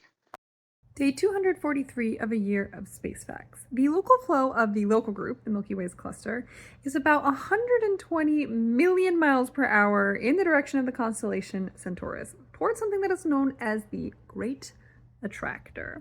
Now we can measure this by looking at galaxies' velocities of other galaxies within the local group, as well as the smooth dipole gradient of the cosmic microwave background. Day 244 of a year of space facts. Things in the solar system tend to smack into one another a lot, especially in the early solar system, and they can leave behind evidence of these collisions as impact craters. Now, the largest known impact crater in the solar system is on Mars. It's called Utopia Basin, and it is 2,100 miles across, which is like a significant chunk of the US. It's huge, and it was probably formed billions of years ago. Day 245 of a year of space facts. The most distant stars that are still gravitationally bound to the Milky Way are located in the outer halo of the galaxy. And the current record holder is this star, which doesn't have a catchy name, it's just that. And this star is located, actually before I say this, I want you to have a number in your head. And it's probably gonna be way too low because this star is located 900,000 light years away, and it is still gravitationally bound to the Milky Way. Day 246 of a year of space facts. S2009 S1 is a wee little moon called a moonlet in orbit around Saturn. And with an estimated diameter of just 1,000 feet, it is the smallest known moon. It was detected thanks to its shadow being cast on the nearby rings. Day 247 of a year of space facts. When scientists talk about whether or not black holes have hair, they're not talking about literal flowing locks, but rather individual features of the black hole. Because per general relativity, an isolated steady-state black hole can be uniquely defined by just three parameters: mass, charge, and angular momentum. And so this is the no-hair theorem, although it's not actually a theorem because it hasn't been proved, so it's just a hypothesis, and scientists are still working to understand the exact hairiness of black holes.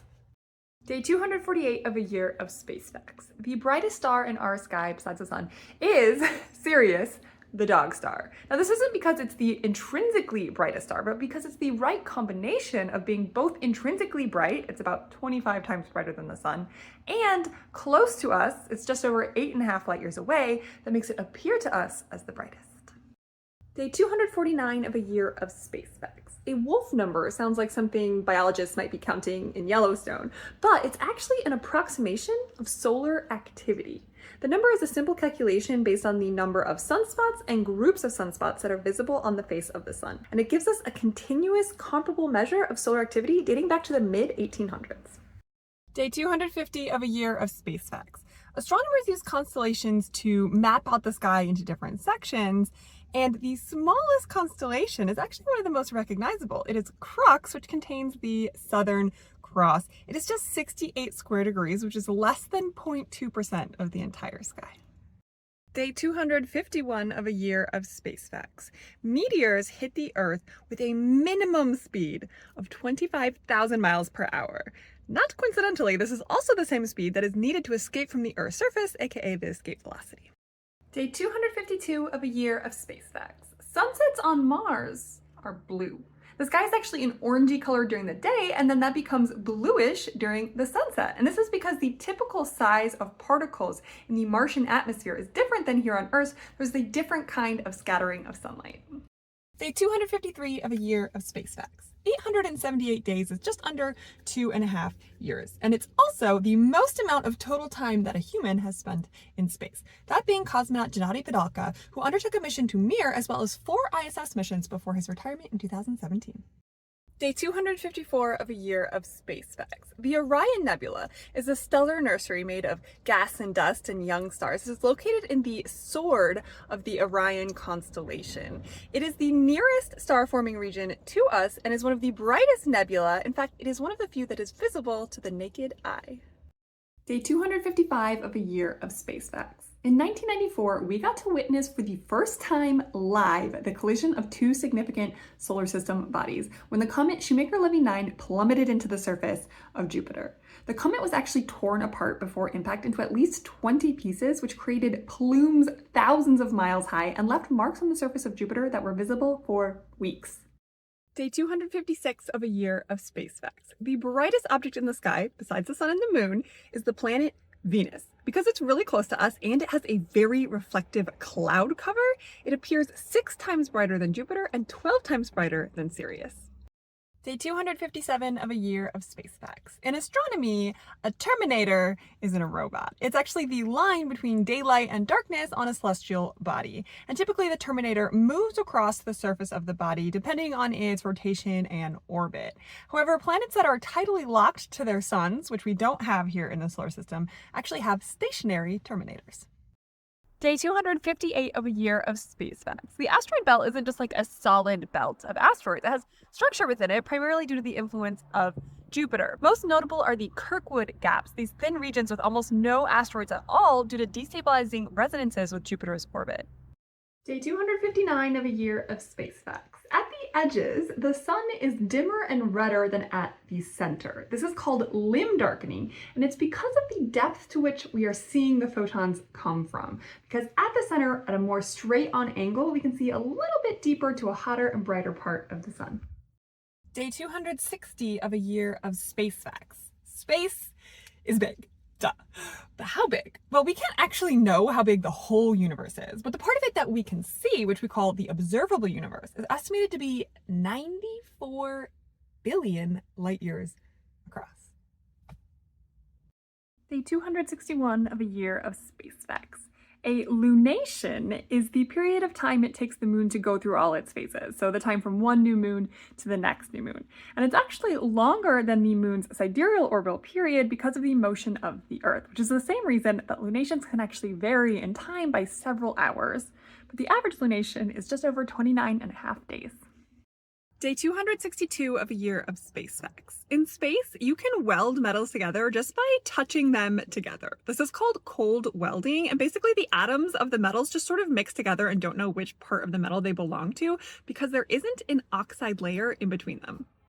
Day 263 of a year of space facts. So when I talk about something being the brightest object in the sky, I'm typically talking about visual wavelengths. Like if you just went out and looked at the sky, what would you see? But we can actually use telescopes and satellites and sensors to probe the sky at other wavelengths, and it looks a little bit different. So in X-rays, the consistently brightest object is a low-mass X-ray binary called Scorpius X1, while in infrared, it's the red giant Betelgeuse. Day 264 of a year of space facts. A barycenter is the center of mass of a system of objects. And in the solar system, even though the sun is 99.86% of the total mass, the barycenter is not quite always located within the sun, mostly thanks to the influence of Jupiter. And the barycenter moves over time as all those masses shift around in their orbits. That's a heliocentric perspective. You can also think of it from the barycentric perspective. In that case, the sun and all the other objects are moving around a stationary barycenter. Day 265 of a year of space facts. Magnetars are a type of neutron star, and as you may guess from the name, they have really powerful magnetic fields. I mean, really powerful. We're talking like 1 to 100 billion Tesla. For comparison, the sun has a magnetic field of about 1/10,000th Tesla. They're very powerful magnetic fields.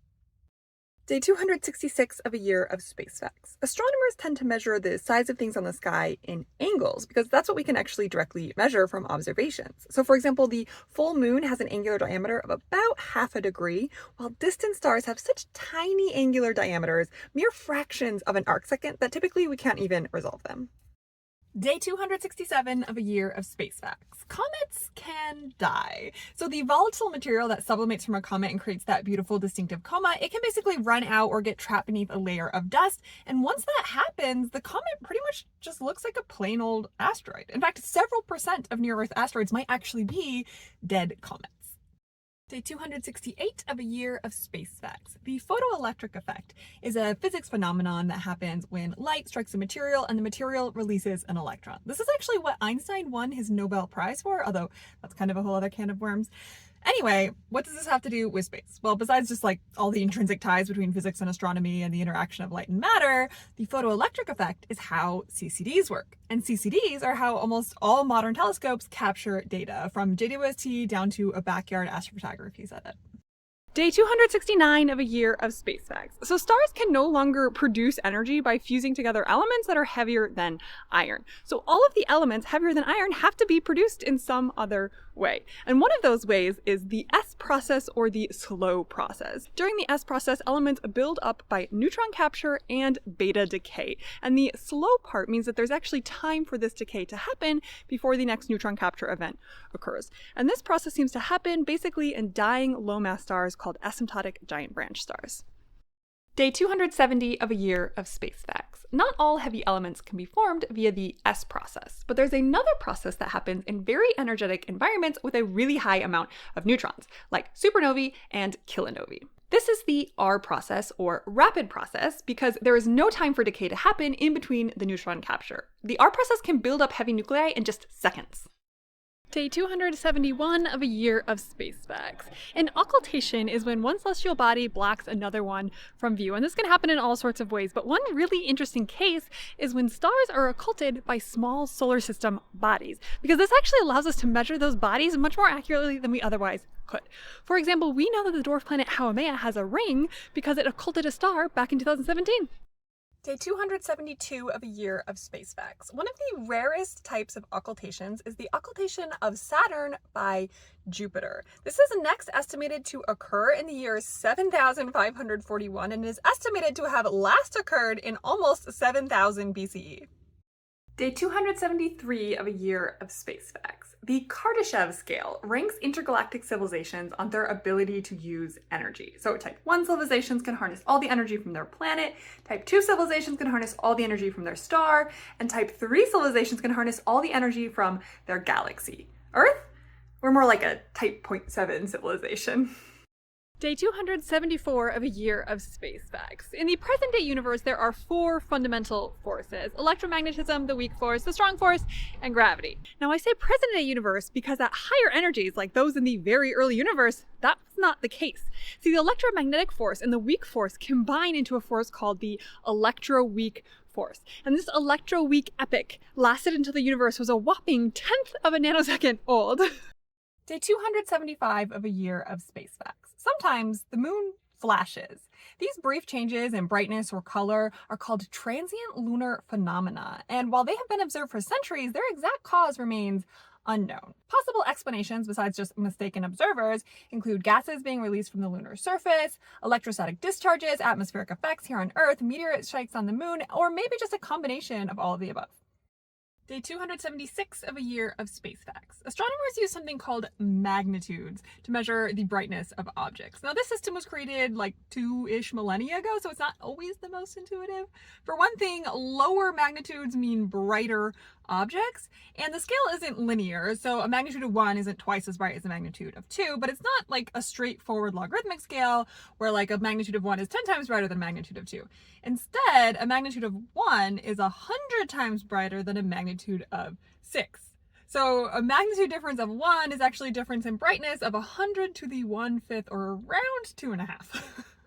Day 277 of a year of space facts. So when two objects are in orbit with each other, within the plane of that orbit, there exist 5 points where the gravity from both of those objects balances in such a way that a third object, as long as it's small enough, can actually stay in orbit with the other two objects. And these are called the Lagrange points, and they're labeled L1 through L5. Day 278 of a year of space facts. So because the Lagrange points, small objects can orbit there with the Earth, they make a pretty good place to put satellites. And in fact, there are 9 active satellites at Lagrange points right now, including 5 at L1 and 4 at L2. And yes, that includes JWST. And while there are no active satellites at L4 and L5, in fact, there have never been permanent satellites there, there have been satellites that pass through those points in the past. Now, L3 is very lonely there over on the other side of the Earth's orbit. No satellites have ever been there. Day 279 of a year of space facts. So hot, dense stars actually start out as fragments of cold, sparse, giant molecular clouds. A fragment might start at like 10 Kelvin and 1/10 of a light year across, and then collapse and become 100 times smaller and 10,000 Kelvin, ready to become a protostar. Day 280 of a year of space facts. So the galactic coordinate system is actually not centered on the galaxy, it's centered on the sun, which is like 26,000 light years from the center of the galaxy. And then it uses the plane of the galaxy as the equator, and then the direction to the center of the galaxy is actually 0 longitude in the galactic coordinate system. So yeah, it's a little bit weird, but it's just weird to observe things from the inside. Day 281 of a year of space facts. Stars move across the sky due to their velocity relative to the sun. And this apparent motion is called proper motion. And it's really quite slow, like typically fractions of an arc second per year. So don't expect the constellations to change anytime soon. Day 282 of a year of space facts. Mercury has a tail. So components of its thin exosphere are actually ejected out into space by the solar radiation pressure. And the primary component of this is sodium, which actually stretches out in the tail about 500 times the width of Mercury. Day 283 of a year of space facts. The moon has phases because of the difference in location between us, the moon, and the sun. That is, the sun is always lighting the side of the moon that is closest to the sun. But which part of the moon we can see depends on where the moon is at in its orbit. So if the moon is opposite of us from the sun, then we see the full lit side, and that's a full moon. But if the moon is on the side that's closest to the sun from us, then we really don't see the lit side of the moon at all. It's a new moon. And in between, there are the intermediate phases, crescent, quarter, and gibbous. Day 284 of a year of space facts. So phases are most easily and commonly seen with the moon, but we can actually see phases of other bodies as they orbit the sun. And the most notable other example is probably Venus. And in fact, the phases of Venus were first observed by Galileo and were a strong blow against the Ptolemaic or Earth-centric model of the solar system. Day 285 of a year of space facts. There are 4 visible emission lines from hydrogen, and the strongest one is at 656 nanometers. Which means that a lot of emission nebulas, including things like the Rosetta Nebula, are actually red or pink in color. Day 286 of a year of space facts. Protostars are shrouded in gas and dust during their formation, but once they shed that shroud and become visible for the first time, they make their very first appearance on the HR diagram in what is called the stellar birth line. Day 287 of a year of space facts. NASA has over 40 citizen science programs where anyone can help contribute to science. Over 410 citizen scientists have even had their work published in scientific journals. One of the longest and oldest running projects is the Galaxy Classification project Galaxy Zoo, which has classified over 770,000 galaxies thanks to the work of over 100,000 volunteers. Day 288 of a year of space facts. We've never detected an exomoon, but we have detected the potential birthplace of one. PDS-70 is a young system with 2 gas giants, and PDS-70c is confirmed to have a circumplanetary disk, aka a protolunar disk. Such disks are expected to be where moons, like Jupiter's Galilean moons, form. Day 289 of a year of space facts. One surprisingly simple way to tell the age of a world's surface: count the number of craters. New craters happen over time, and so more craters equals an older surface. And this method has even been calibrated using isotopic dating of lunar samples. Day 290 of a year of space facts. Most spiral galaxies have 2 arms, but they can have 3 or 4 or even 5 or more arms, and I think this is really crazy, sometimes they can have just 1 arm. Day 291 of a year of space facts. We don't really know for sure how many spiral arms the Milky Way galaxy has. It could be 4, or it might actually be the more typical 2. So basically, the Norma and Perseus arms are generally agreed to be major arms, while the Sagittarius and Centaurus arms may or may not be. Day 292 of a year of space facts. This large gap in Saturn's rings is called the Cassini division, and it's formed thanks to an orbital resonance with Saturn's moon Mimas. This gap separates what we call the A and B rings of Saturn. Day 293 of a year of space facts. There's an exoplanet hotter than a star. The ultra-hot Jupiter Kelt 9b orbits very close to a very hot star, which makes its own dayside temperature over 4,500 Kelvin, which is hotter than M-dwarf stars and most K-dwarf stars. Day 294 of a year of space facts. The most distant individual star that we can see unaided with our eye is V762 Cassiopeia, which is about 16,300 light years away. Now, this is a red giant star, which might surprise you because yes, blue stars in general are brighter than red stars, but big stars are brighter than small stars, and actually that size difference matters more. So a red giant can be really, really, really, really bright, as is the case here. Day 295 of a year of space facts. Some elliptical galaxies are surrounded by these really cool concentric shells. Now, these shells are basically ripples of overdensity that form probably from dynamical friction when galaxies merge, and about 20% of elliptical galaxies seem to have these. Day 296 of a year of space facts. Neutron stars are, as the name implies, mostly made of neutrons. Not entirely. The outer crust of a neutron star is actually a solid lattice of just regular nuclei and a bunch of free-floating electrons. Day 297 of a year of space facts. When the Earth's crust undergoes a sudden shift, that's an earthquake. Well, neutron stars also have crusts, and those crusts can also undergo sudden, abrupt adjustments, starquakes. But these starquakes are really very incredibly powerful, like 10 trillion times more powerful than the most powerful earthquake.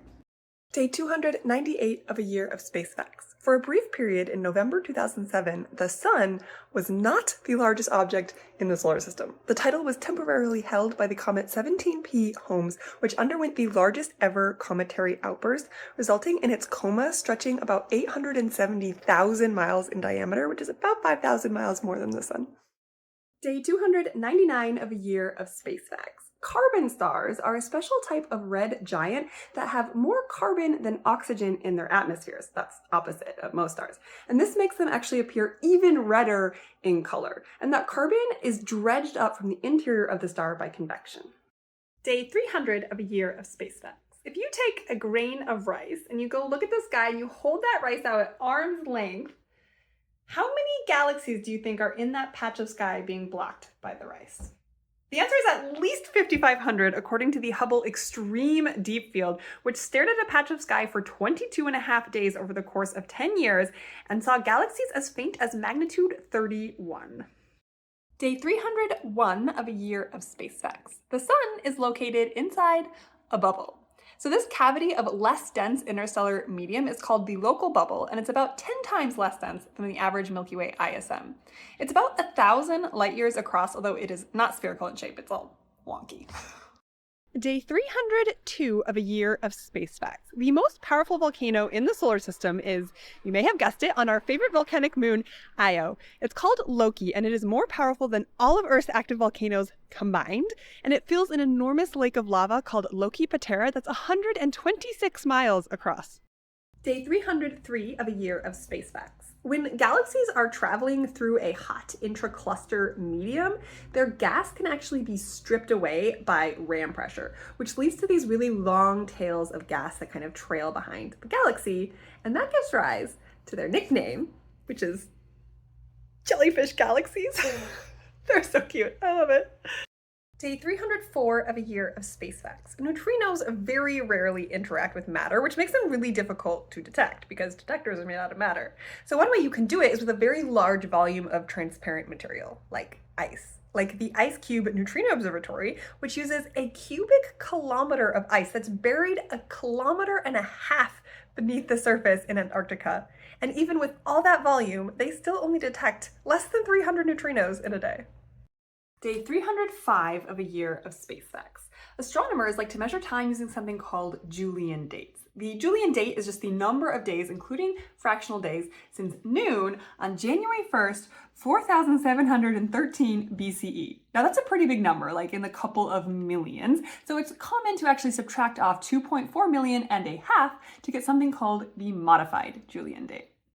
Day 306 of a year of space facts. Mars is a popular destination for scientific missions today, but back in the first wave of planetary missions, Venus was all the rage. The records for the first successful flyby of another planet, the first atmospheric entry and hard landing on another planet, the first data from the surface of another planet, the first successful landing on the surface of another planet, the first images from the surface of another planet, the first recording of sound from another planet, all of these were set on Venus. Day 307 of a year of space facts. The Messier catalog is a catalog of 110 nebulae, star clusters, and galaxies that was compiled by French astronomer Charles Messier. Now, funnily enough, he actually compiled this catalog of these objects just so that they wouldn't confuse him while he was searching for his true interest, which was discovering comets. But now, over 2 centuries later, the Messier catalog is still widely used, and his work on comets is largely forgotten. Day 308 of a year of space facts. When protostars finally ignite the fusion of hydrogen in their cores, they begin their lives as main sequence stars. And the point on the HR diagram where these stars appear is called Vizam's curve, or the zero-age main sequence. Day 309 of a year of space facts. The most massive known black hole is actually kind of hard to say, because for these really extreme black hole masses, they're actually not directly measured, they're estimated from other indicators, and there's kind of a lot of uncertainty associated with that. But it could be Ton 618, which mass is estimated to come in at a whopping 40.7 billion, with a B, times the mass of the sun. Now, Ton might seem like a very appropriate nickname for such a massive black hole, but it's actually short for Tunxitla, the Mexican observatory where it was discovered. Day 310 of a year of space facts. So large distances in astronomy are often reported in light years because they have a relatively straightforward definition. It's just the distance that light travels in a year, or almost 6 trillion miles. Astronomers, however, tend to use a different distance unit for long distances called a parsec, which comes from the term parallax second. So an object that is 1 parsec away from us has a parallax of 1 arc second. A parsec is just over 3¼ light years, or a little over 19 trillion miles. Day 311 of a year of space facts. So stars don't move very much across the sky, but the star that moves the most across the sky is called Barnard's star, and it is an M-dwarf. It's small, red, and dim, not visible by eye, and its motion is 10.3 arc seconds per year. So it's the fastest star, and even so, it would still take about 175 years for it to move the width of the full moon across the sky. Day 312 of a year of space facts. There's an estimated 1 to 2-ish million asteroids that are 1 kilometer or larger within the asteroid belt. And it's often depicted in, drawings of the solar system as this kind of dense torus, but that's really just because if it was to scale, they wouldn't really be visible. Because actually the average distance between asteroids of this size is about 8 times the distance between the Earth and the Moon. Now, smaller asteroids are more common, so they'd be a little bit closer together, but still quite far apart. Space is big, turns out. Day 313 of a year of space facts. The Earth has tides because of the moon. See, the gravity from the moon pulls harder on the side of the Earth that's closest to the moon and less hard on the side that's farthest away, which leads to these 2 tidal bulges in the Earth's water. And then as the Earth's landmass rotates, it passes through the changing water levels from those bulges, and thus we have 2 high tides and 2 low tides in a day, typically. Day 314 of a year of space facts. The tidal bulges of water on Earth are relatively large because water is a fluid and thus deformable. But the solid Earth is actually also affected by the differential gravity of the moon and also has tidal bulges. But because the Earth is much less deformable than water, these tidal bulges are tiny, about 10 centimeters in height and basically unnoticeable without sensitive instruments. Day 315 of a year of space facts. The largest known structures in the universe are galaxy filaments. These can be hundreds of millions or even billions of light years long, consisting of many superclusters of galaxies. And like superclusters, galaxy filaments are not gravitationally bound, and eventually they will separate into individual clusters due to the expansion of the universe. Day 316 of a year of space facts. So there's the Earth in orbit around the Sun, that's in the Milky Way galaxy, that's in the local group, that's in the Virgo cluster, that's in the Laniakea supercluster. And that Laniakea supercluster is part of the Pisces-Cetus supercluster complex, a galaxy filament estimated to be about 1 billion light years long. And that completes the classification of our place in the universe. Day 317 of a year of space facts. For planets and for stars, as their mass increases, their radius also increases. Now, we've talked before how this isn't the case for degenerate objects like white dwarfs or neutron stars, but this also isn't the case for brown dwarfs, because brown dwarfs are also supported by electron degeneracy pressure. So you have things like this brown dwarf, which is 43 times the mass of Jupiter, but the same size. Day 318 of a year of space facts. A blue moon is not just a figure of speech about a rare event. It has an actual astronomical definition too, although the blue part is not literal. It doesn't change colors. Now, nowadays, you'll often hear that the definition of a blue moon is just the second full moon in a month that has 2 full moons. It takes the moon about 29.5 days to go through its cycle of phases, so most months only have 1 full moon, so having a second one is relatively rare. But actually, the original astronomical definition of a blue moon refers to a year that contains 13 full moons instead of 12. And then the blue moon is the 3rd full moon in the astronomical season that has 4. Day 319 of a year of space facts. The IAU rules around naming are a little bit more relaxed for asteroids, so you can get some pretty whimsical asteroid names like Roadrunner. But they're not allowed to have spaces in general, so you get things like Mr. Rogers or Tom Hanks. It's all one word.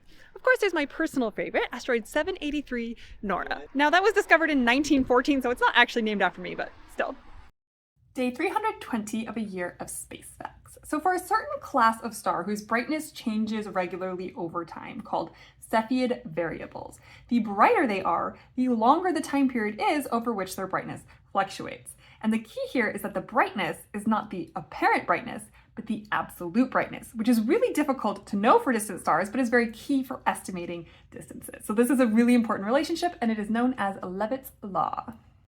Day 321 of a year of space facts. The closest star to the Sun is Alpha Centauri, which is just over 4 light years away. Now, Alpha Centauri is a triple star system, so it has A, B, and C components. Now, A and B are basically in orbit with one another, and then they are in orbit with C.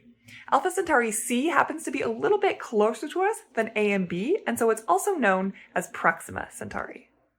Day 322 of a year of space facts. Proxima Centauri, which is the closest individual star to the Sun, has 2 known exoplanets, Proxima Centauri D and B, making them the closest exoplanets to us.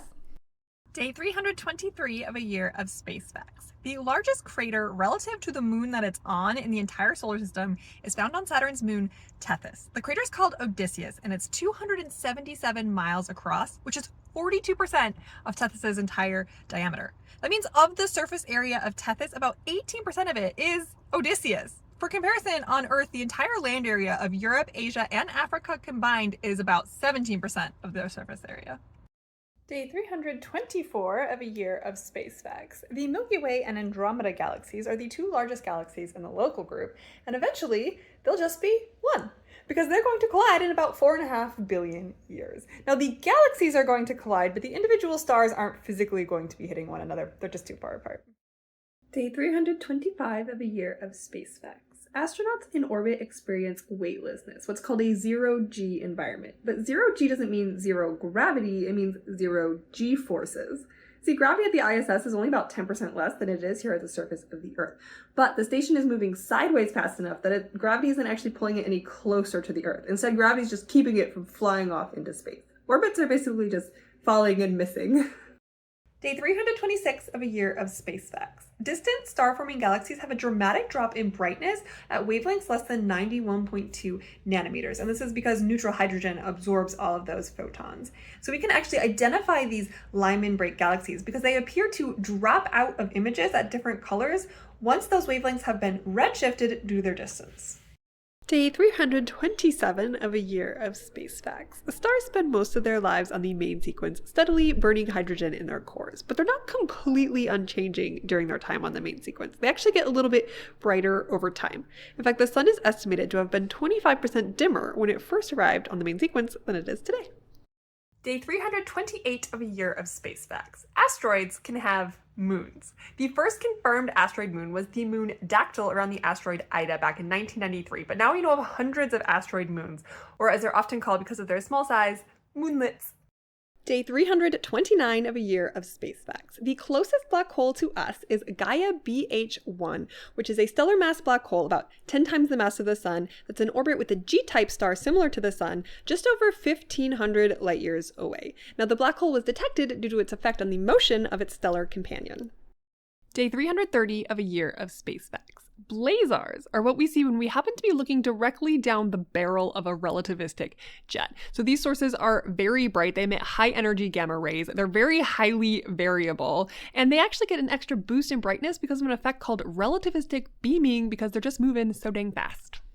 Day 331 of a year of space facts. Blazars, quasars, Seyferts, Oolurgs, liners, these were all once thought to be separate objects, but now astronomers think they're actually the same thing, active galactic nuclei. They're just being viewed from different perspectives. Day 332 of a year of space facts. Impact craters are typically shaped like bowls, but at a certain size of impactor, which varies depending on the celestial body that it's impacting, those impact craters become complex craters, which are shallower basins which have features like a central peak or a ring of peaks or even multiple rings. Day 333 of a year of space facts. The smallest known galaxy is a dwarf spheroidal galaxy called Segue 2. It has a mass of less than 200,000 times the mass of the sun, and the mass that's contained in its stars is just 1,000 times that of the sun. So the rest of that mass, like 199,000 solar masses, is dark matter. Day 334 of a year of space facts. Black holes don't suck. They're massive, so they attract via gravity, but they don't attract any more than any other type of mass. If the sun were replaced by a black hole with the exact same mass, the Earth's orbit would be unaffected. Now, we'd be screwed, because we need a lot more than just gravity from the sun, but the orbit would be fine. Day 335 of a year of space facts. The sun is not a black hole and it's not going to become a black hole. But if there were a black hole that had the exact same mass as the sun, it would be so much smaller. It would be less than 4 miles across if you consider it short shield radius. That's like over 200,000 times smaller than the sun. Day 336 of a year of space facts. Eclipses happen at full moon for a lunar eclipse or new moon for a solar eclipse because the Earth, moon, and the sun are aligned. But it doesn't happen every full moon or new moon, and that is because the moon's orbit is tilted by about 5 degrees, so it's not always in the same plane as the Earth and the sun. Day 337 of a year of space facts. We tend to think about celestial bodies like stars and planets as spheres, and they are, to a certain extent. But because they're spinning, they're actually a little bit oblate, which means that they're a little bit wider at their equators than at their poles. Day 338 of a year of space facts. Some celestial bodies are really far from spherical, like the dwarf planet Haumea in our solar system because it's spinning so fast, or the hot Jupiter exoplanet WASP-103b because it's being distorted by tides from its star. Both of them are shaped more like footballs or rugby balls than spheres. Day 339 of a year of space facts. The habitable zone is the region around a star where theoretically a planet could sustain liquid water on its surface. And this is because liquid water is really essential to life here on Earth, but it's not because scientists think that all planets within the habitable zone are actually habitable or that planets and moons outside are not necessarily. But it's just a concept to help us categorize locations within a system. Day 340 of a year of space facts. There are 2 Voyager missions, and both of them were launched in the 70s to go explore and fly by the giant planets in the outer solar system. But Voyager 2 actually launched before Voyager 1, so it has been in space longer than Voyager 1 despite being the second mission, and that's because it was going on a different route, and it was a longer, kind of more circuitous route, and so it launched first, but Voyager 1 still actually reached the outer solar system first. Day 341 of a year of space facts. The sun rotates every 27 days, but not all of it, because the sun isn't a rigid body like the Earth. It's mostly plasma, so it can have something called differential rotation. So it basically rotates at different speeds depending on the latitude. So it's more like 24 days at the equator up to about 35 days near the poles. And that's just at the surface, because the rotation period also varies with depth. Day 342 of a year of space facts. So Earth, Jupiter, Saturn, and even Mercury all have magnetic field dipoles that are roughly aligned with the rotational axes. This is why we can use a compass to find north on the Earth. But this is not the case for Uranus and Neptune, both of which have magnetic field dipoles that are very largely tilted relative to the rotation axes, and they're not even centered within their planets. Day 343 of a year of space facts. The poles of a planet's magnetic field can flip, so the North Pole becomes the South Pole and vice versa. And this has happened basically at random throughout Earth's history, most recently about 780,000 years ago. And it takes a few thousand years for this magnetic field reversal to complete, and why exactly it happens? Still unknown. This also happens on Jupiter and Saturn, but for them it's actually on much shorter timescales. That's no moon. Oh wait, yeah it is. That's Saturn's moon, Mimas. It's only about 250 miles across, it's a little guy, and you've probably noticed its distinctive central peak crater, which is called Herschel, which really gives it an uncanny resemblance to the Death Star. But we did fly by it with both Cassini and Voyager, so pretty sure it's not actually a Death Star, hopefully. Also, the impactor that created this crater probably came really close to just tearing this moon apart, so it's lucky it survived. Day 345 of a year of space facts. On the largest scales, the universe is this intricate collection of voids surrounded by galaxies, clusters, superclusters, filaments, all connected by gas and dust. And this vast network is called the cosmic web. Day 346 of a year of space facts. Back in 2007, the star J1407 underwent this weird series of changes in brightness that lasted 56 days. And this is thought to be from a substellar body called J1407b that has a huge ring system. Really huge, 200 times bigger than Saturn's ring system. Day 347 of a year of space facts. So just like main sequence stars and even pulsars, white dwarfs can have planetary systems. In fact, when white dwarfs are created, it doesn't necessarily destroy all of the planets in the system. So for example, the sun is going to destroy the inner planets, but like Jupiter and Saturn and stuff are going to survive and probably still be in orbit around the sun when it's a white dwarf. Day 348 of a year of space facts. Astronomers can study the interiors of stars, especially the sun, by observing how the stars oscillate. So this is called astroseismology in general, or helioseismology for the sun in particular. Day 349 of a year of space facts. A common estimate used by scientists for the habitable zone of the sun extends from 0.99 AU out to 1.67 AU. Now this definitely encompasses the orbit of Mars at 1.52 AU. Mars? Aha! But that's because these estimates for the habitable zone are for an Earth-like planet. Mars is not Earth-like. It doesn't have a magnetic field, so no magnetosphere, and it's so much smaller, so it has less gravity. This means that it has very little atmosphere, a lot less surface pressure, so there's no consistent surface liquid water on Mars today that we know of.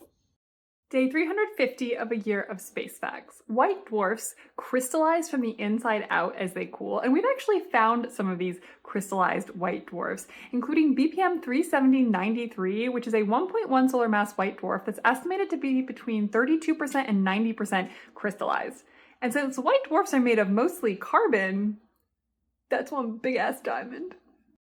Day 351 of a year of space facts. Spiral galaxies can have these very distinctive central structures called bars, because they look like a bar. These bars are made up of stars and gas, and they're actually very common. So 2/3 of spiral galaxies, including our own, are estimated to have bars. Day 352 of a year of space facts. So some barred spiral galaxies actually have 2 bars, and they are appropriately called double-barred spiral galaxies. Now these 2 bars aren't one side by side with another, they're actually like a bar within a bar. So there's an inner bar nested inside of an outer bar. Day 353 of a year of space facts. The sun has a metallicity of 0.0134, which means that by mass, only 1.34% of the sun is made of something other than hydrogen or helium, because that's what astronomers mean when they say metal. The rest of the sun is 73.81% hydrogen and 24.85% helium. Day 354 of a year of space facts. The sun with its 0.0134 metallicity is actually quite metal rich. Consider that the most metal poor star known, this star, has a metallicity of less than 6.9 times 10 to the minus 7th, while super metal rich stars can only get up to a metallicity of around 0.05. Day 355 of a year of space facts. The moon is shrinking. And I don't mean its apparent size like we talked about on day 11. I mean physically the moon is shrinking and getting smaller as its core is still cooling and contracting. Now this isn't very much, about 150 feet of shrinkage over the last several hundred million years, but it's still enough to cause moonquakes. Day 356 of a year of space facts. Jupiter is just over 4.6 billion years old, which is not young at all, but the oldest known exoplanet is a whopping 12.7 billion years old. It's so old that both of the stars it orbits, yes it orbits 2 stars, have died. It orbits a pulsar and a white dwarf. Day 357 of a year of space facts. The largest galaxies in the universe are elliptical galaxies, and the largest one known yet is ESO 38376, a supergiant elliptical with an estimated diameter of 1.76 million light years. Day 358 of a year of space facts. Enceladus, a moon of Saturn, is the shiniest object in the solar system. It reflects a whopping 99% of incoming light. That is shinier than aluminum. Day 359 of a year of space facts. So when it comes to spinning stars, there's actually 2 record holders for the fastest spinners as measured by their equatorial speed. And these are VFTS 102 and 285. These are both O-type stars in the Large Magellanic Cloud, and they have equatorial speeds of around 600 kilometers per second, which is over 1,000,000 miles per hour. Day 360 of a year of space facts. How slow can a star go? Well, for the AP star Gamma Equuli, the answer is pretty dang slow because it is the slowest rotator we know of, with an estimated rotation period of over 97 years. Day 361 of a year of space facts. This is the sound of neutron stars colliding. These are gravitational waves, and the vibration of space-time due to gravitational waves can be considered just like a sound wave. And the gravitational wave pattern of 2 compact objects merging and colliding has a really distinctive pattern that is called a chirp, because it sounds like a chirp. Day 362 of a year of space facts. So sometimes galaxies will go through this phase where they just start forming stars like crazy. 100 to 1,000 times more star formation than a typical galaxy. These are called starburst galaxies, and the starburst phase typically is a short one, only lasting about 10 to 100 million years.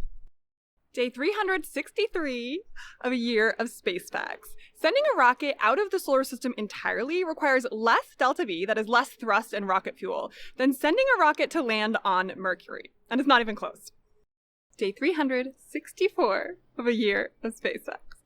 Gravity slows down time. I mean, literally, clocks run slower if they're closer to mass. An atomic clock here on the surface of the Earth runs slower than an atomic clock on a satellite, for example. And while this is a very small difference, we actually do have to take this into account to make things like GPS satellites work. It is a leap day of a leap year of space facts. The whole reason that we have a leap day is because the number of days that it takes the Earth to go around the sun is not an even integer. It's not 365 exactly, it's like 365 and a quarter. So that's why every 4 years we add on an extra day, because if we didn't do that, then the calendar year would just slowly drift away from the season. So the solstice wouldn't be happening in December anymore, it would start happening in January. It'd be weird. And there's not really an astronomical reason that the Earth should expect to have an exact even number of days in a year. Now there are some planets that are in spin-orbit coupling, but for the most part, the orbital period and the spin period just aren't related. And in fact, even 365 and a quarter is just an approximation. That's not the exact amount of days in a year. And that's why we don't actually have a leap year every 4 years. We skip the leap year every 100 years, unless it's a 100 years that's divisible by 400. All this work just to keep our calendars lined up with the astronomy. Day 365 of a year of space facts. Now, I've known for a long time what I wanted the last space fact to be. It might not be the flashiest fact. Some of you might find this kind of anticlimactic. But for me, this was something that I learned relatively late in life, I think after I had completed my whole PhD in astrophysics. So that tells me that this is something that you might not already know. And it was the kind of thing that when I first heard it, and I don't even remember where it was, but I did not believe it. I had to go look it up, I had to go confirm it myself, and it did turn out to be true. And to me, that's just the epitome of a cool space fact. It's something very, very simple, but very, very mind-blowing. So without further ado, Smaller stars are both more frequently formed and longer lived, meaning that they are much more common than more massive stars. So M-dwarf stars, which are the least massive type of main sequence star, are by far the most common star in the Milky Way galaxy. And yet, because they are so dim, there is not a single M-dwarf star visible by eye. You can go to the most remote area, the darkest sky, and look up and see this beautiful star-spangled sky, and you're just seeing the tip of the iceberg. So that's it. Thank you so much for coming along on this year of space facts with me and taking 15 to 30 seconds every day just to marvel at our wonderful universe with me. So whether you learned 366 new space facts or were just reminded of 366 awesome things you already knew, or somewhere in between, I hope you had fun. And I am so thrilled to say day 365 of a year of space facts.